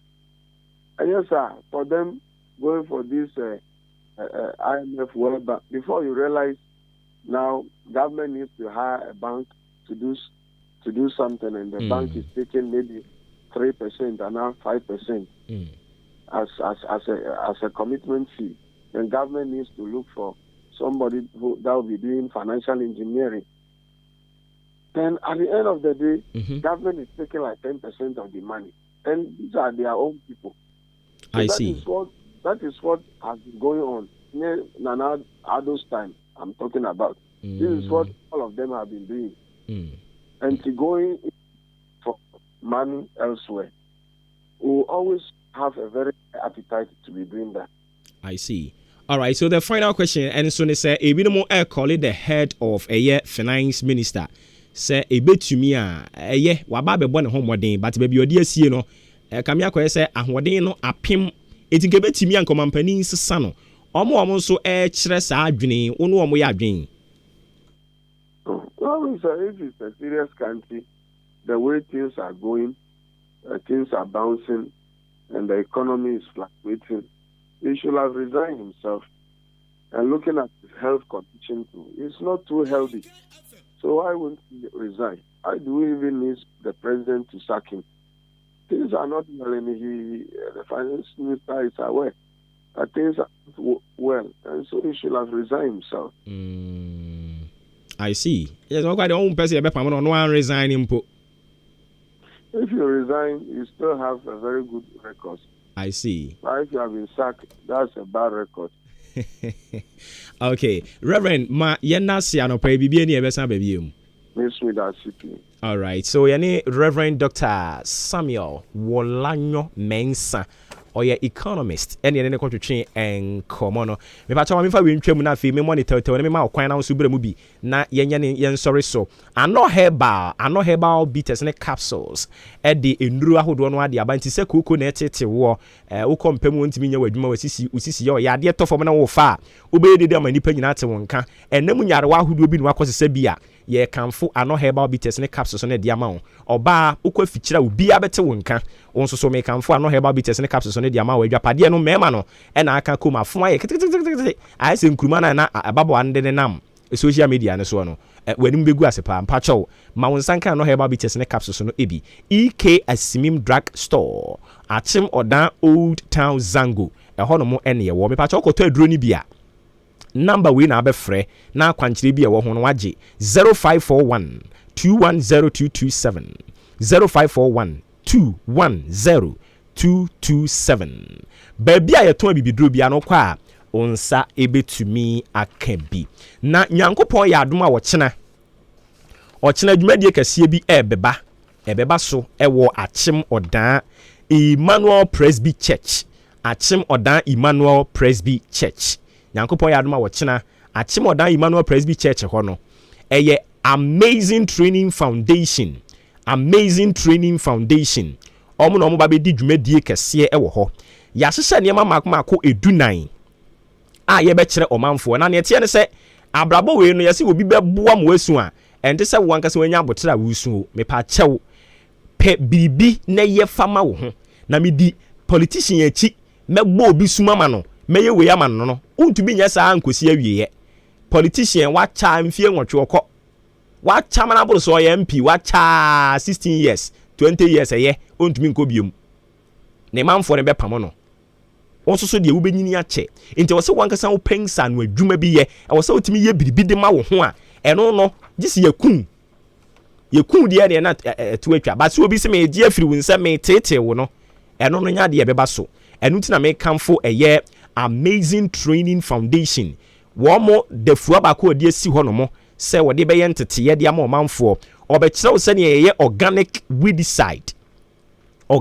weedicide akuyafo no on tena se ntwen aban fa maaya wankasa betimi ayi weedicide ni bi de akodo wumfuye no eno achi ye san be kire wo se ne ye fertilizer organic fertilizer na nsen watia empanimfo se ye nyai Russian Ukrainian fo no ne ye yankasa ye fertilizer ni bi bra ne ye nkire wo se ne wankasa be ye no na de gu no baye no so na timi aso am watwa ne doso na eno achi nso ye besan so akire wo se ne ye ointment balm wo de besra me say no abi na me de sra they say nku amato nyina mapake asi ho no ana me sra amazing for wo ointment no ebi me kanfo de ama mansan ka bi ye besan so a kire se de yenyen enwa ye be kire se de yenyen enwa ena ye wo toilet wash nso no eno so ye be kire wa de be pepa wo sink ni mu wo de be pepa water closet ni mu ama ho nyina ye hwehwehwam wo ba yen ha no mo a ne omba be ye practicals wa ha no ne ya age a ye de ACC ho kama ɛhɔ ehwam enti yɛ kanfo bi di ama ontwɛn sɛ me kɔtɔ ebi wa ha ebi ni hɔ ne boa yɛ den wo ankasa wo yɛ ade ma na wo yusu ne kakra yɛ bɛsan so akyerɛ wo sɛ ne yɛ parazone na yɛsan akyerɛ wo sɛ ne yɛ seminar ɛnso so ɛwɔ ɛhɔ no mo a nyame yɛ adom a nyame kan nyina wɔ kyena ɛna ɛbɛkɔ so ɛwɔ Emmanuel Presby asɔre ni mu a akyem wɔ daa Emmanuel asɔre no ɛne mobile no ɛna edi animhwɛ yɛbɛsan so akyerɛw sɛdeɛ ɛyɛ alatasamena yɛyi yɛbɛkyerɛw sɛdeɛ ɛyɛ no shampoo sɛdeɛ ɛyɛ no yɛbɛkyerɛw ɛmaa no a moyɛ tire no after wash yɛbɛkyerɛw afei yɛbɛkyerɛw sɛdeɛ ɛyɛ shower gel yɛbɛkyerɛw saa pɛpɛɛpɛ sɛdeɛ ɛyɛ no na yɛakyerɛw sɛdeɛ ɛyɛ conditioner Dettol ɛnso yɛbɛkyerɛw ɛna afei ɛyɛ setting lotion yɛbɛkyerɛw saa nneɛma maako edu ɛnan yi yɛkyerɛw ni nyinaa nyame yɛ adom a wɔkyena nti wɔkyena no anɔpa no nwɔtwe ɛkɔpem no nan anwummerɛ ansa ne yɛbɛpɔn womfiri hɔ nom no na saa nneɛma nan yɛ amabobɔ din nyinaa wonim sɛ ne yɛyɛ no wonkɔ dan obi wa wobɛyɛ bi de akɔ akyi wa wobɛyɛ bi ama nkurɔfoɔ akɔtɔn wa wobɛyɛ bi ama wo ma no akɔtɔn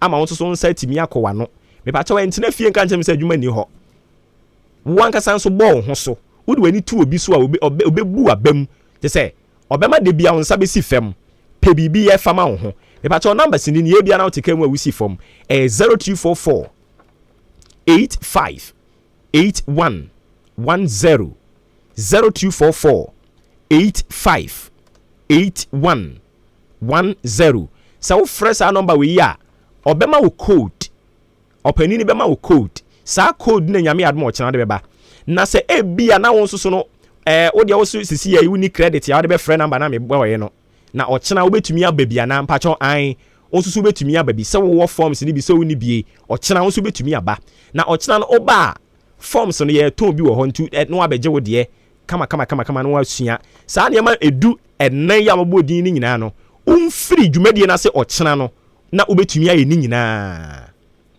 eye practicals enye wo TV so ntimo hwese ne eye no wahu se ne eye no wahu da bi we no wankasa wo de won sa ebeye eni nti ne wo twi kasa se wani kuro twi awisi a wo hwene santam wankasa wo behunu se ne eye no ye bema wo kwan ama wo so waye bi practically enti wumfiri won kofie no ade a wankasa betimi aye na ye hyase no na registration fee 20 Ghana cedis opani bi te se ne ye nie no waba be fa sa aka no wabe fa registration fee kano ananka mu tua 20 cedis no wabe fa enti se mu betua 100 Ghana cedis pe utua 100 Ghana cedis ya enema makomako du nan ya me bodin nyina no ade a ubesua ubehunu enu achi ye besan ama won manual no ye krata bi e de beka ho enti ebi a usua se ne ye we decide e wo ho nanso ogusu a wo ye na wura fi a ententententem na akohwe book nim na a corrective na watoa so aye wade kama ya sign e the certificate aka ho e de amount certificate ni abodin krata ba bia be ko bia no ubetimi di akɔkyerɛ ne ehunu sɛ ampa Amazing Training Foundation ensa no na onso so kokɔgye entete e di efriye ene nti bacho fa ho hyɛ mu bi nyame yadom a wɔkyena memene da no nwɔtwe ekɔpem no nan ebɛkɔ so wɔ akyem ɔdan Emmanuel Presby wo mo asɔre ne hɔ no a mo conference hall hɔ no a no na ebɛkɔ so eni mobile ne na di anim hwɛ wakyem ɔdan numbers no mame san ensi so biom 0244 85 8110 0244 85 8110 eno any number wo be frɛ na waje wo code ni sisi amti first nanka mu kai wo hu nyina bebrebe ya maka nyina nka ka wo bebo nyina no nanka ibesi 120 Ghana cedis kani sika no 1.2 but sisi ya no paninu abetua 22 ni nyina afi hɔ ama sese no 100 Ghana cedis pɛ kani sika no 1 million pɛ ɛna wo ba betua na enema makomako du nan ama bi wo so yi wa besua na ye wankasa wo dia na wo dia kɔ fie na wo dia kɔ bɔ obra kasa tenten entoponko aduru bɛgye wo nso ampani sɛ yɛatrema enti no asopa wo yi ɛnkyɛre asɛm tie pɛ biribi yɛ ma wo ho wo ankasa ɛmfa ho ne wo age sɛ wowɔ sɛn sɛ wowɔ obia bɛtumi aba bi ɛnyɛ sɛ media ma abrewa koko sua sɛdeɛ yɛyɛ alatasam na woyɛ bi de ma na no ɔde kwakyin ɔman mo koraa mfa sika mfiri kuro kɛseɛ mu mmerɛ wo a wo ankasa bɛtumi adandan no wɔ ha adidi ɛna no mekɔɔ ante adwoa hɔ ante adwoa sɛ ante adwoa ka kyɛm sɛ yɛ amo ka kyɛm sɛ yɛmpɛ biribi yɛ ɛno nti brabɛhwɛ adeɛ mekɔɔ ante adwoa wayɛ cage anamfrɛ sɛ den rather ebi nso frɛ no hand scoop wayɛ ne kama wayɛ coop ni kama ɔse esi da ɔde bɛnyɛ nwa ana ɔde baako bi a wayɛ no nso ɔde bɛnyɛ nkokɔ ɛna me sɛ maame wani abre eduru baabi a yɛ nyina ba bɛ support na yɛ kama enti ɛmfa ho ne wo mfie pɛ biribi yɛ ma wo ho bra pɛ biribi yɛ ma wo ho madam pɛ biribi yɛ ma wo ho na gya nsekuro usɔre anɔpa nkurɔfoɔ edi ahyemfire obi ani abrɛ no onko adeɛ wadane ankɔbea hene ɛna wote hɔ wonyɛ hwee nsekuro ntorɔ ɛne nkurɔfoɔ wo nsɛm bɛɛma tramɔ na wode wano abom twiniwi wo sɛ wankasa wo bra bɛsua bi da baako pɛ wode bɛhunu saa adeɛ nyinaa nkurɔfoɔ bi a bɛtwam ɔmɔ yɛ akɔhwifoɔ ɔyɛ ɔ sɛ yɛbɛkyerɛ wo sɛnde sika ne bra na wadi wo sika yɛn ka ase sɛnde sika bi abra o ba na wankasa de aba 0244 858110 0244 858110 sɛ wokɔ asɔre a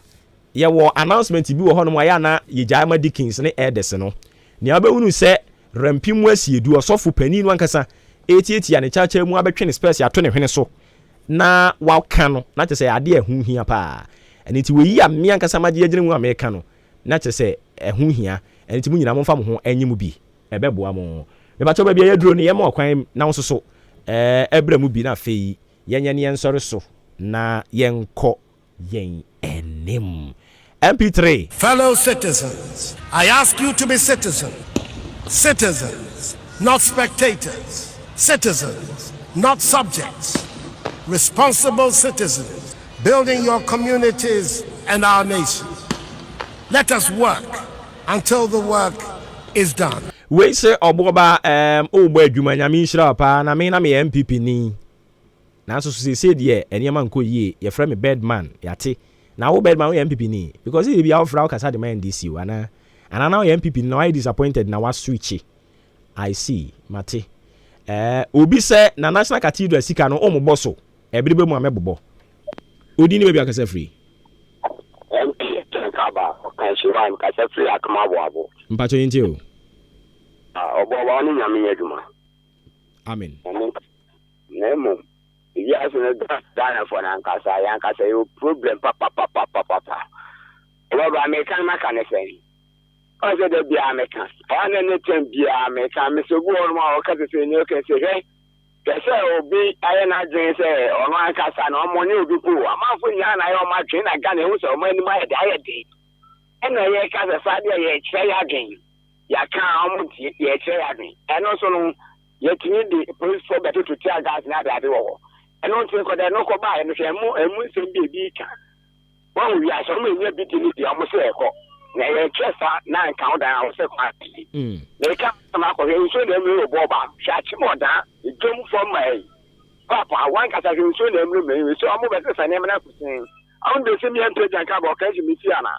And I'm listening. Over one Nyami enka onso ho papa. Okay.